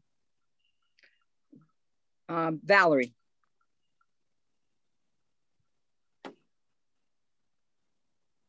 And I'm frozen. Can you hear me? Yeah, yes. Now we can. Oh, now you can. Hi, I'm Valerie at PC. I'm employed at Blackstone for probably the past 6 years or more. So part-time, but I worked in Providence for many, many years previously. At Blackstone, I complete educational evaluations, IEP meetings, a little bit of everything. And previous to that in Providence, I was a special education teacher / educational diagnostician for many, many years, most of my career. And I have been at Blackstone for the last 6. And previous to that, I also worked at Perspectives Corporation, part-time for about 3 years also. And I'll pass it along to, who else is there? Gina? Is Gina there? No, she can't get in for some reason. Okay. Who's there? Maria? I think the last one may be the students, whoever's student support, or did Heather go? Heather. Oh, yeah, Heather didn't go yet. Is Heather there? Heather? No. Yeah, can you hear me? I can hear you, Yes. Heather. Yep. Okay. My name is Heather Rayome, and I do a number of different things here at Blackstone. My primary role is leading the student support team, and I also do a lot of clinical supervision of a number of student interns that we have, primarily from Rhode Island College, but also we sometimes have students from other colleges that join our team and provide extra support. I've been at Blackstone since we opened. I'm an LICSW, and I have done a lot of work with individual students, working with groups, and now I'm sort of more leading our vision for what the team is doing. I also do research. I had completed my PhD in sociology and social work at Boston University, and specialized in focusing in on school culture with my dissertation and research here at the school. Great. I know we have the student support. It seems as if there's feedback that's coming from just from that device. Whoever is under student support, we can try, but if there's some feedback, then we'll try to link you in maybe after or something like that to introduce yourself, because we do want to get going with the interview. Okay. Is there a little feedback to you, Jermaine? Okay. You could consult on our sound. You sound like you're on NPR. Oh, yeah. Well, I mean, I guess it wouldn't be a bad gig, right? The only thing that I do ask is, because there's a lot of us, and I'm going to turn down my mic a little bit as well.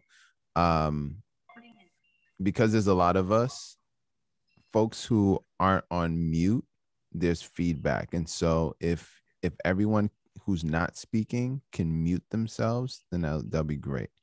So we already got one. Francis, we'll need you to mute. I thought I did her. Gosh, I'm always doing the wrong thing. No, so sorry. No, it's okay. I don't hear any feedback at the moment. Is that right? Okay, so all right, great. So that's going to be the move. If we're not talking, we need to be on mute so that there's no feedback, please.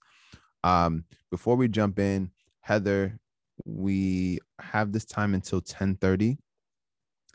How long do you think the presentation will be, just so we can kind of look at how much time we have for questions? 5 minutes at the most. I just have a few slides that present sort of the organizational structure of our team and gives a sense of, you know, the big picture. Wonderful. Great. So, if you see me looking at my phone or looking at my big screen, it's just my attempt to make sure that I quarterback my team so that we make time. But Megan is going to be the interviewer today. And then between me and Wendy, we'll be note-taking, and we also have this recording. So Heather, go ahead and kick us off, and then we'll have Megan go ahead and ask the questions after. Okay, just need a second to share screen.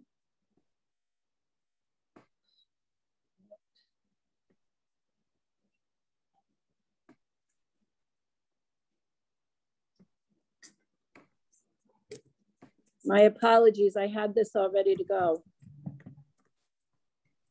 No worries at all.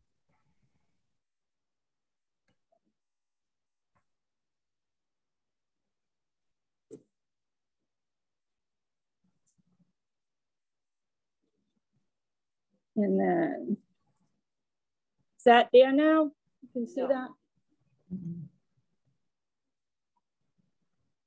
Heather, I think when I gave you sharing screen privileges, I think your device might be saying you might be set up so that others can't share. I don't know, but I know that mine can. So I just would suggest I can put your PowerPoint into the information that the team has, and you could just talk from it a little bit as an intro. Okay. Okay, sorry, I did have some good visuals there, but okay. So just to say a little bit about the structure of the student support team, we have 12 to 15 staff members who provide social, emotional, behavior, and academic support to Blackstone students. And we sort of organize these services on 3 levels, similar to a prevention model. And one level is providing services to the school as a whole. The second level is providing targeted services to small groups, either through advisories, or we offer different kinds of support groups, social skills groups, empowerment groups, all kinds of things, whatever the needs are. And then we also offer services one-on-one to individual students whenever needed. Our clinical team consists of 3 grade level counselors, 2 social workers, and 1 clinical psychologist. Our special education team that we consider part of student support includes our special education director and assistant. We have a social and behavioral support team, and these would be our people that are on the ground all the time handling crisis intervention and helping with behavioral intervention. We also have an occupational therapist and a speech therapist. And most recently, we have just started a peer coaching program where Beth and I have trained a number of our upperclassmen to serve as mentors and support to our freshmen. So we're pairing those students with advisories, and those students have been trained in a lot of areas of communication, social skills, active listening, problem solving, so that they can mentor our younger students. I had a little diagram here with our guiding philosophy of practice, along with this multi-tiered support system that I described with the 3 levels. Some of our guiding practices within this system that we try to integrate on all levels include restorative justice, a strong focus on social and emotional learning, trauma-informed practices, cultural sensitivity, and positive behavioral support. So I know some of your questions may end up involving aspects of discipline, and we always try to use restorative justice and positive behavioral supports. Social emotional learning has been a huge focus. We have been taking standards, trying to integrate them into everything we do, whether it's something we're doing within an advisory, within a group, working with individuals, using those 5 categories of social emotional learning standards and trying to integrate those and making sure that all of our students are competent in all of those areas. And some of our service coordination mechanisms within this big system are that we have the grade level counselors meet weekly with grade level deans to assess needs. And then they bring that information back to the student support team, and we meet weekly to review individual student needs. So we go through individual cases as a team every week, as well as discussing things on that group level and on that institutional level. We do have service plans for each student within our team meetings, and those are tracked and updated. So if we discuss a student at student support and we decide a particular action that needs to be taken, there's a follow-up the next week to make sure that action was taken and what the outcome was. And we continue to review each case until, you know, all the actions have been completed. And the last slide I had was just a couple of examples of some of the services that we provide. And again, these are just examples. This is not exhaustive, but social emotional learning based on the RIDE standards are integrated into all 3 levels, whether we're doing something with the whole school, with advisory curriculum, or with working with individuals in counseling. We're always bringing in those standards and tracking them. As I mentioned, targeted groups for social skills, stress reduction, empowerment, self-esteem, and many other topics and issues as they arise. Individual counseling for anxiety, depression, self-esteem, relationship issues, and other emotional challenges.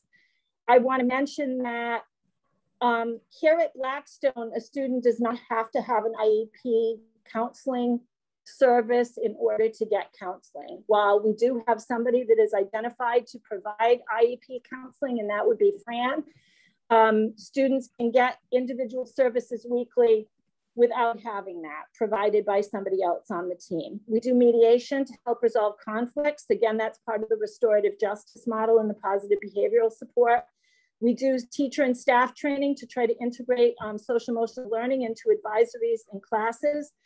And teachers and staff engage in professional development with us, as well as with outside providers that we bring in, or trainers, I should say, that we bring in to learn more how to use trauma-informed practices and help students individually with social, emotional, behavioral, and academic needs.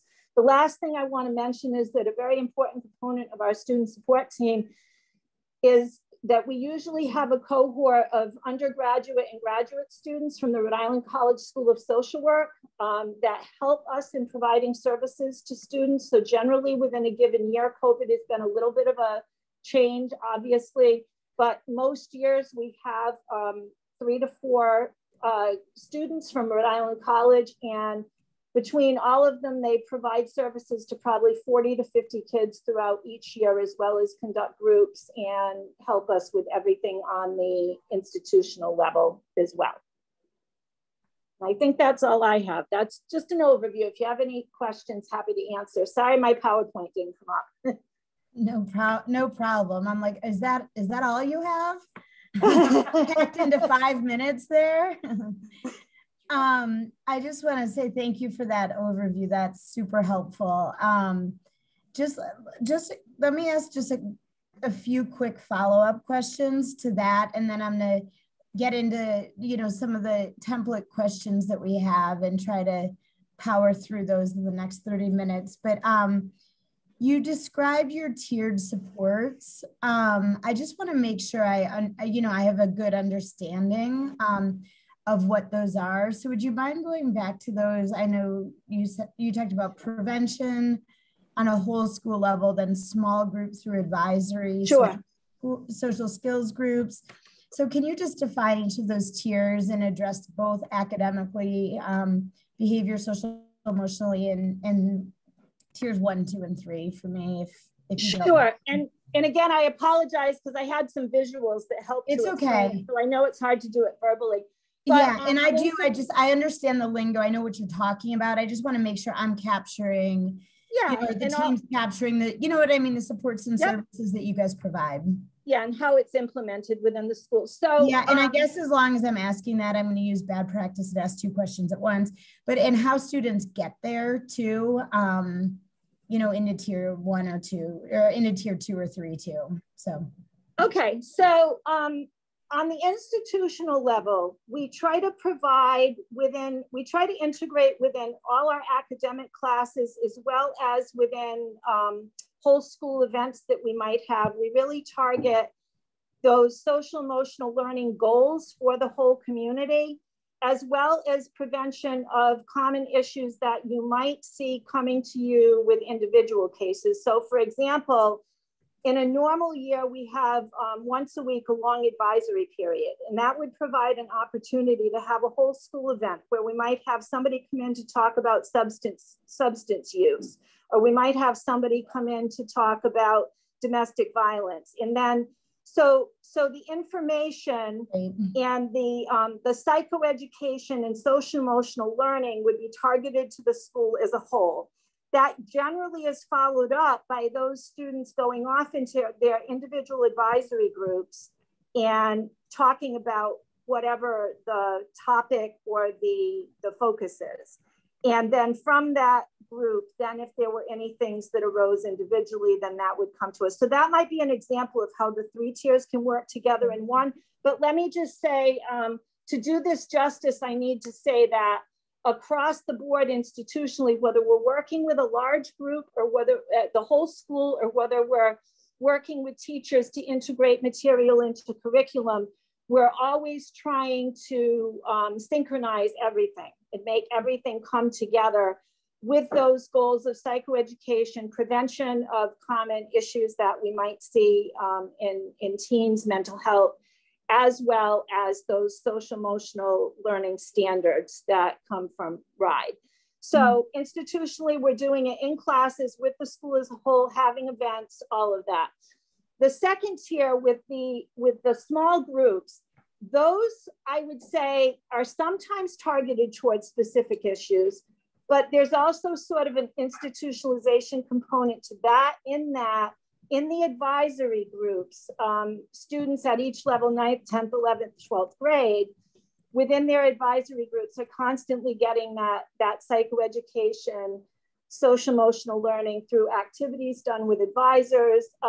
And then the second part of the small group piece is if there are students that are targeted as having a need, then we have specific groups we set up and refer kids to, either for social skills, stress reduction, anxiety, all those things I mentioned, whatever the need might be. So if the advisor is often the point person as well as the grade level counselor, if that person or any adult in the building sees that a student is having trouble sort of connecting with other students and engaging and forming relationships, they might refer them to the social skills group.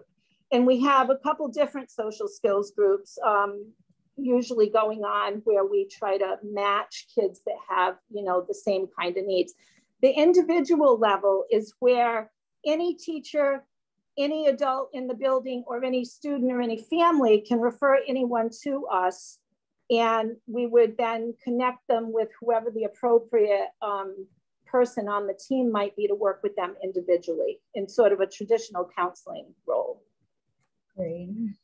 Does that was great. That was perfect. Okay. Thank you. I'm just curious, when do the social skills groups or individual counseling sessions occur? Okay, so the social skills groups, we do them, we generally do them during the advisory and lunch period. So in a normal year, every day, in the middle of the day, there's a half-hour lunch period, a half-hour advisory. So what we generally do is those kids come out of their advisory, come to the social skills group, they have lunch together, and then whatever we're doing with the social skills, we do during that time. And our social skills groups are often more process-oriented than content-focused. In other words, we may be engaging in curriculum that has been, evidence-based, but generally when we go into the social skills group, we're not standing up and saying, today I'm teaching you this. We're doing an activity and then rolling it into that and then monitoring each student's progress. The individual counseling, similarly, is generally held at times that students are not in their core academic classes. Okay. Yeah, and I think just to check my understanding, but the content piece comes through the psychoeducational and the whole group.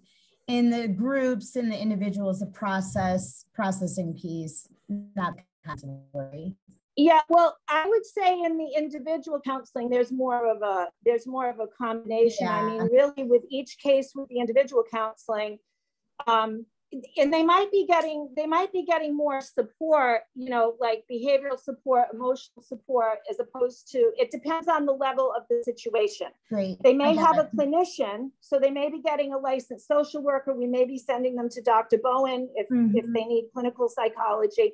If my second year graduate students in their MSW program are seeing them, then I'm supervising them, going through each case.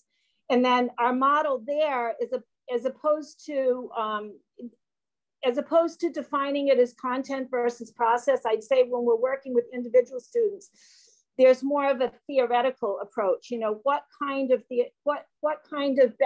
evidence-based best practice is going to work for this issue? So if a student has anxiety, maybe cognitive behavioral approaches are the best ones to use, or solution focused. And I'm getting into kind of the lingo, but we decide what approach is evidence-based and works with each student. That's at least when I'm supervising over the cases. Great, thank you. I just wanted to ask about the special education program. If you can just describe, to me, those supports and services that you guys provide for kids with disabilities, and how that's structured. And then I'm going to move into some more general, questions about the school.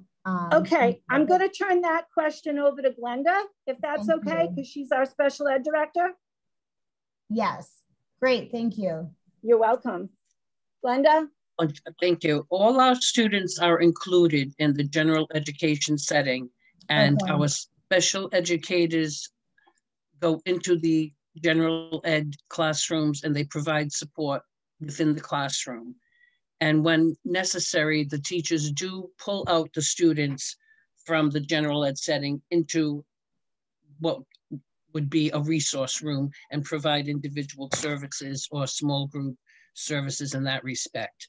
Mm-hmm. On occasion, we've had some students who have low cognitive skills, and we develop individual programs for them. I'm thinking of one student in particular who initially could not participate in the general ed settings as far as academics are concerned.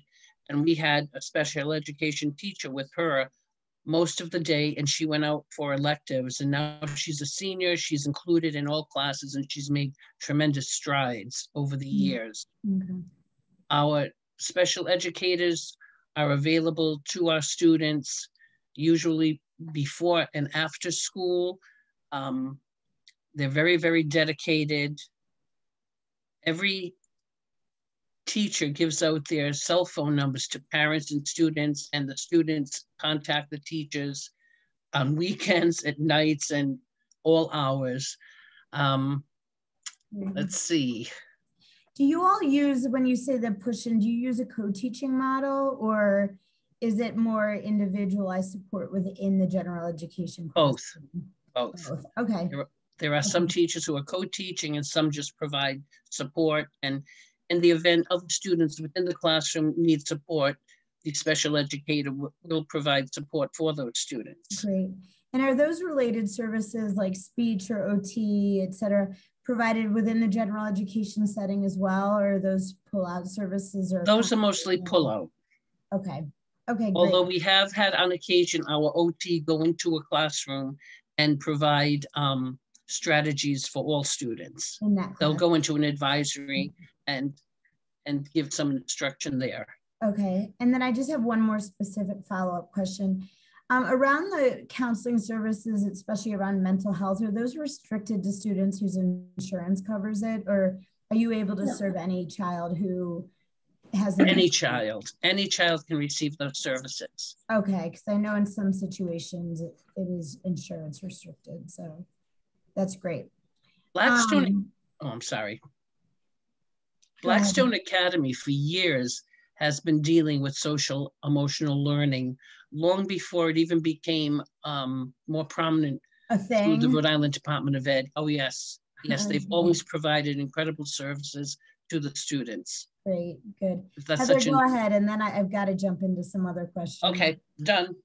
Thank you, Glenda. Heather? You're welcome.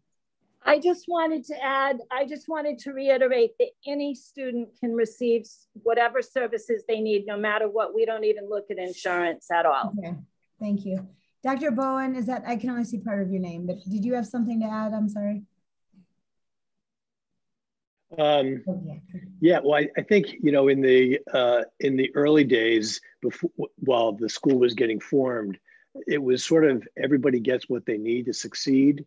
And we would end up, you know, if there was a need, people would jump on it. And over the decades, things have gotten more formalized. You know, I think, you know, head of school Kylene probably doesn't take as many students to their psychiatry appointments as maybe she used to.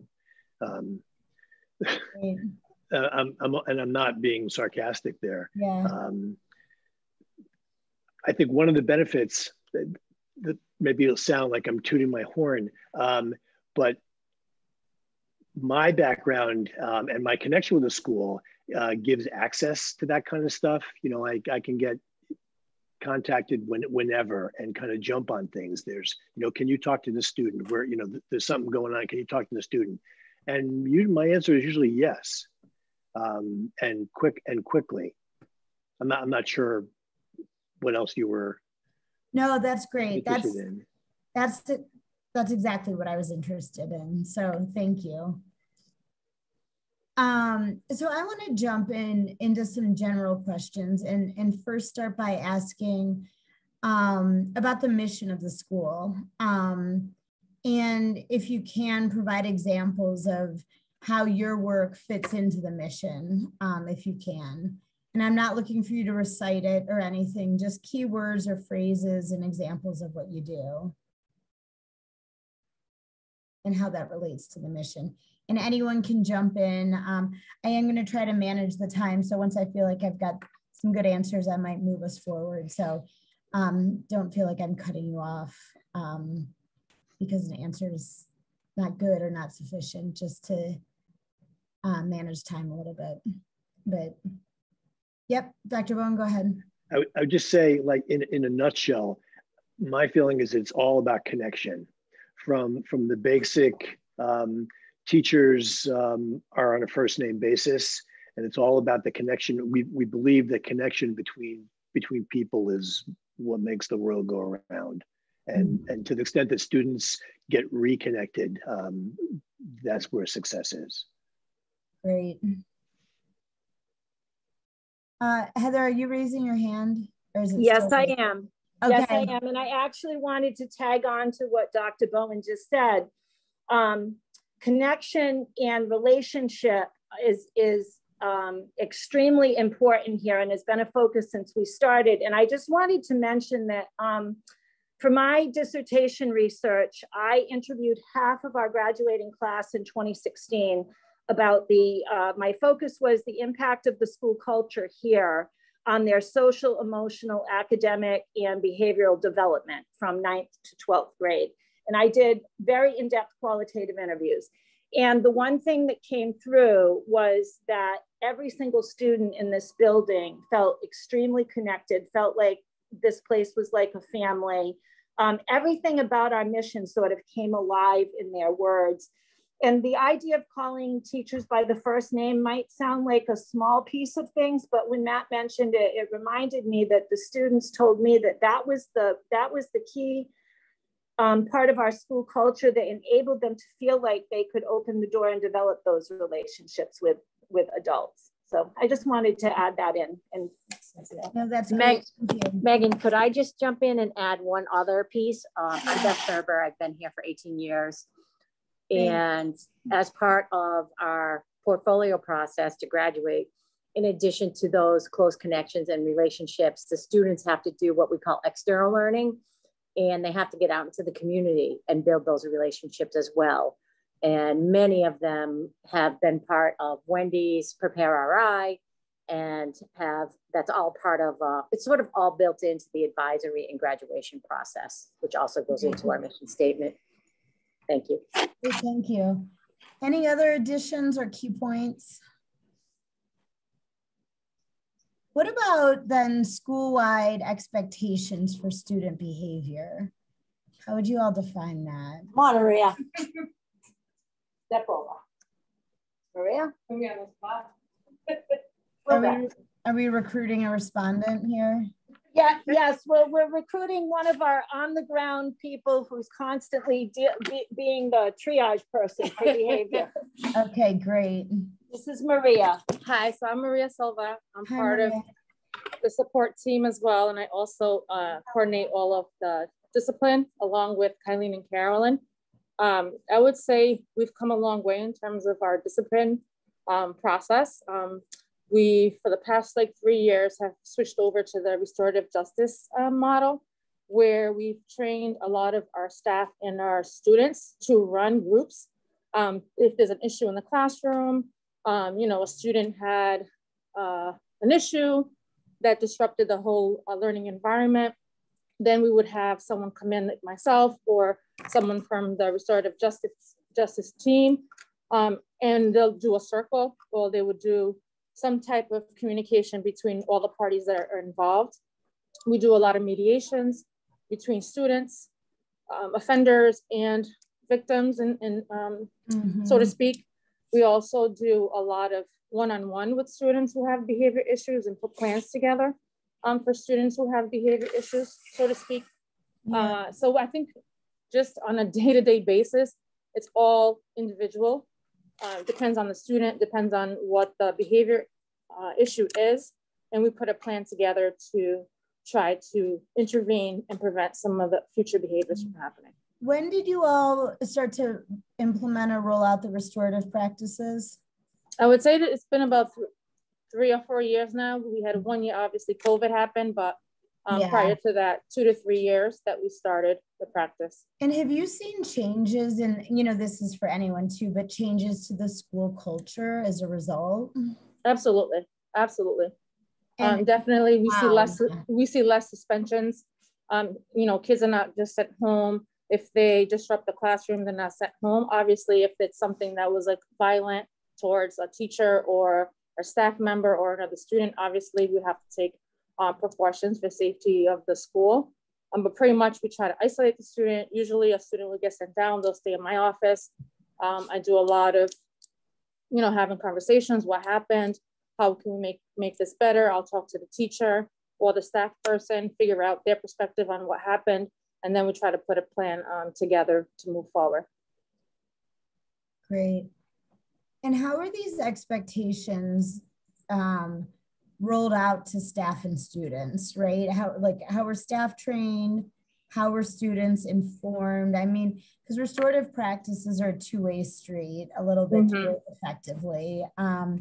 So I'm just interested in, you know, kind of how those were implemented and rolled out, you know, for all staff, students, expectations. We've done a lot of messaging to students, whether it's through our handbook policy when we've made changes.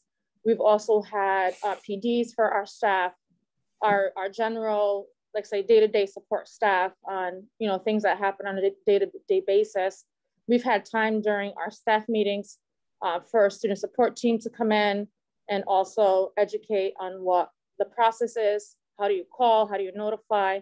We've had parent engagement opportunities as well, where we notify the parents on these are some of the changes that have happened.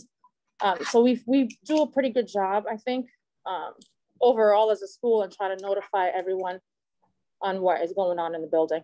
Great.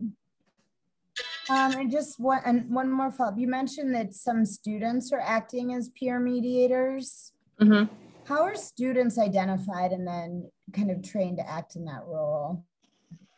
I'm going to jump in on this one if it's okay, because I'm one of the I want anyone to jump in. I feel like I've got, you know, people sitting around my Hollywood squares that I haven't heard much from. So well, please feel free to jump in. The peer mentoring is very new, so I would say that it should be Beth or I addressing that question, because we're the two who have done it.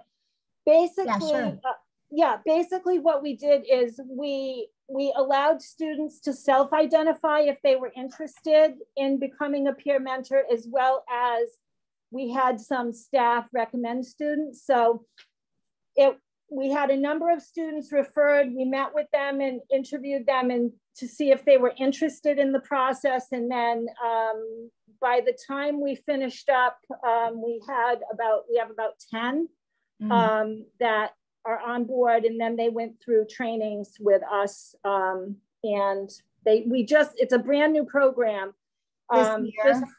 Just within the last few months, although I will say it's built on something that's existed within Blackstone for many years, which is we always have student involvement in everything. But this is just sort of a very specific actualization of that. But in the past, we have had students trained to be peer mediators. That's sort of where this grew out of, is that in the past, we had peer mediation programs where we trained peer mediators to help resolve conflicts with other students. And what I also should mention is we have a very active student advocacy group called Bacs 2.0, Bacs meaning Blackstone Academy Charter School. They are a group of students that work with Young Voices from Providence. We have a Young Voices coordinator here at the school. She works with these students, and they as a group came together. They deal with lots of issues within the school and making recommendations to the adults for change. But one of the things that developed was they had a wellness committee within Bacs 2.0. And at the same time that we were pondering having the peer mentoring, the Bacs 2.0 Wellness Committee, which consisted of 3 or 4 juniors, came to the student support team and said, we'd like to get students involved in helping with mental health issues within the school. So it became a really nice partnership. And there's a lot of student leadership within the peer mentoring program. We have two seniors, or we have one senior who is doing this for her senior project, and she helped us with the training and the rollout. Great. I guess I'm just wondering, do students have to meet a certain criteria, right? Like academic grades, behavior, be in a certain grade level, you know, I mean, just generally speaking. Yeah, I would say as far as grade level, our ideal target was juniors because they'd be here next year. We have some sophomores as well, not freshmen, because it's the freshmen that we were trying to, you know, be mentors to. Yeah. Yeah, and I would say we didn't come up with like the specific checklist of guidelines. I know that one of the things that was very important to us is that, and this was something that Beth and I assessed with each student, we had to make absolutely sure that the students were going to be students who would come to us if one of their mentees said something to them that indicated a danger to self or others or abuse or anything like that, because they are going to be, you know, they may be talking one-on-one with kids. So we had to be sure that we had students who would understand that if somebody came to them with something like that, that they would bring it to us right away. Yeah. As well as being sure that it was students who we thought could maintain the confidentiality with the students they were working with. So that was, I would say that was our main thing that had to be there. The rest of it, we just really more went by assessing that individual's capability to be a good mentor. Great, thank you. I think according to the rules of high school, you had to be cool. Yeah, that too. Always. You know, you all mentioned parents there too. How do you engage with families and parents in your work? I don't know. Well, I can say a little. We have a parent coordinator who's pretty much full-time job it is to reach out to parents and make sure they're connected and engaged with the school. She is not on the call right now, but she's done phenomenal work, even especially during COVID, reaching out and having meetings with parents. I know that, Gil, I don't know if you want to jump in, but you had an event last night, right? Great. I do want to jump in. I just didn't want to. I didn't want to cut anybody off. So Gil could say. Yeah, I'll shut off. And Heather, I got the baton. I'm gonna go. Okay. A lot of times, we really try to. Gil, can you just move closer to your microphone? It's a little difficult to hear you, and Really? Yeah, there you go. Just move a little closer. Yeah, thank you. Okay. So a lot of times we sort of cater to getting the parents in and letting them know that the school is here to support them just as much as we're here to support our students. It's an open door policy, and what Heather said is true. Last night, the parents group set up a meeting, and we did some meditation, and we talked about, you know, stress and how stress can be good and we can respond to it badly. And I was pretty shocked to hear the stories of how parents are dealing with stress. You know, some of it related to COVID, some of it related just to the trauma in their early lives. And we really try to be very welcoming of parents and listening to their stresses. And is it a lot of work? Of course, it's tons of work. But it really helps our students when they see their parents coming in and they are also taking advice from us. The kids just feel that much more comfortable. I hope that answers your question, but you know, if you have a follow-up, I'm good with No, that was great. I appreciate it. Anyone else? Yeah, go ahead, Glenda. I just wanted to jump in and say that recently Blackstone had a clinic where the vaccine was administered to our seniors, and it was open to families also. And there were meetings held with the students virtually, and advisors, of course, let the students know about the vaccine that would going to be given at the school. And then the school held meetings virtually with parents. And there was a medical doctor there who could answer questions from the parents who had who were skeptical about things, and whoever had questions about the vaccine. And Gil's been very, very active with that, getting this information out to parents and all. And we had a great response to that also. Great. And also we provide the meetings in English and Spanish for the Spanish speaking parents. Great, good, thank you. Yep, Dr. Can I just add a snippet on the special ed side? It's not uncommon at all for a kid with serious learning problems to have lumped along year after year, and it's very stressful to parents. It's very gratifying to me to be in parent meetings where it's clear the parent leaves feeling like these people really like my kid. It's, bring tears to your eyes, but it's great. It's kind of a goal, I think, in our special ed team. Yeah, good. Do you all have opportunities to plan together or to plan with teachers?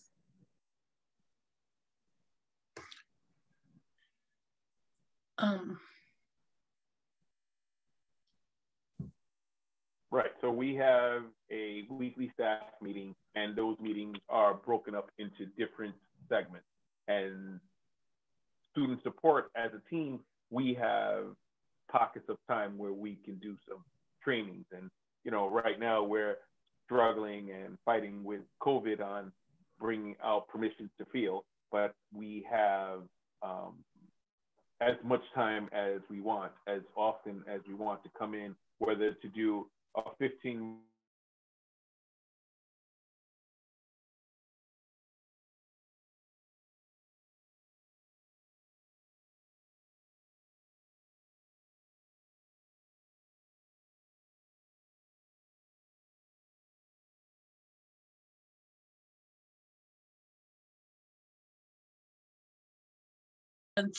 and 11th grade deans meet weekly with their teams, and a representative from the student support, it's usually either Gil or Beth or Erica. They attend those meetings. They're assigned the grade and they attend those meetings, and they oftentimes come back to student support and bring us information. Okay, as a touch point, really. Great. Good. So I'm looking at the time, and I've got to wrap up here in a minute or two. Time just flies, because I could do this for hours, actually. Is there anyone else, especially those of you that hadn't had an opportunity to talk or to jump in, that has something they want to add about what they do, or that you think is important for us to know about the school? Before I end, we've got a group of students coming in shortly, so. I would just like to wrap back around to communication. Something we failed to mention is our advisors are like the first line of defense when it comes to communication with our families.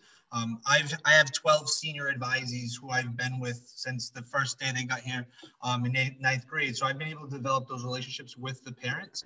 As simple as, sending a quick little text about attendance or any other issues that pop up. And I think that was important to just mention, because we are, having the vast majority of the communication at the ground level. Great, thank you, Diego. Anyone else? I have one thing to add. Why can't I hear? No, I had a charger. Madison, can you mute, please? Yeah. Jermaine, did you have anything else you needed to ask or clarify before we wrap up? No, but I think one more person had. Yeah, I just had one quick thing to add that wasn't okay. mentioned. Thanks, Gina. One of the, I'm the student support, Gina DeAngelis, and one of the things that I do is transition coordinator for special ed kids. So I try to find anything that they're interested in. We from auto mechanic to sports to pets, find an interest, get an internship for them, and it really makes them feel really worthy. And the kids, once they start doing internships, their grades go up, their focus is better. Another thing that we do is when the teachers call, if a kid's having trouble, I get them out of the building. We do something physical so they can return to the classroom and be successful. Just want to throw that in there. Yeah, great, thank you. And that's part of IEP transition planning that starts at 14 but continues throughout that continues throughout their high school kind of career, for lack of better words. Right, yep. Great, good, thank you.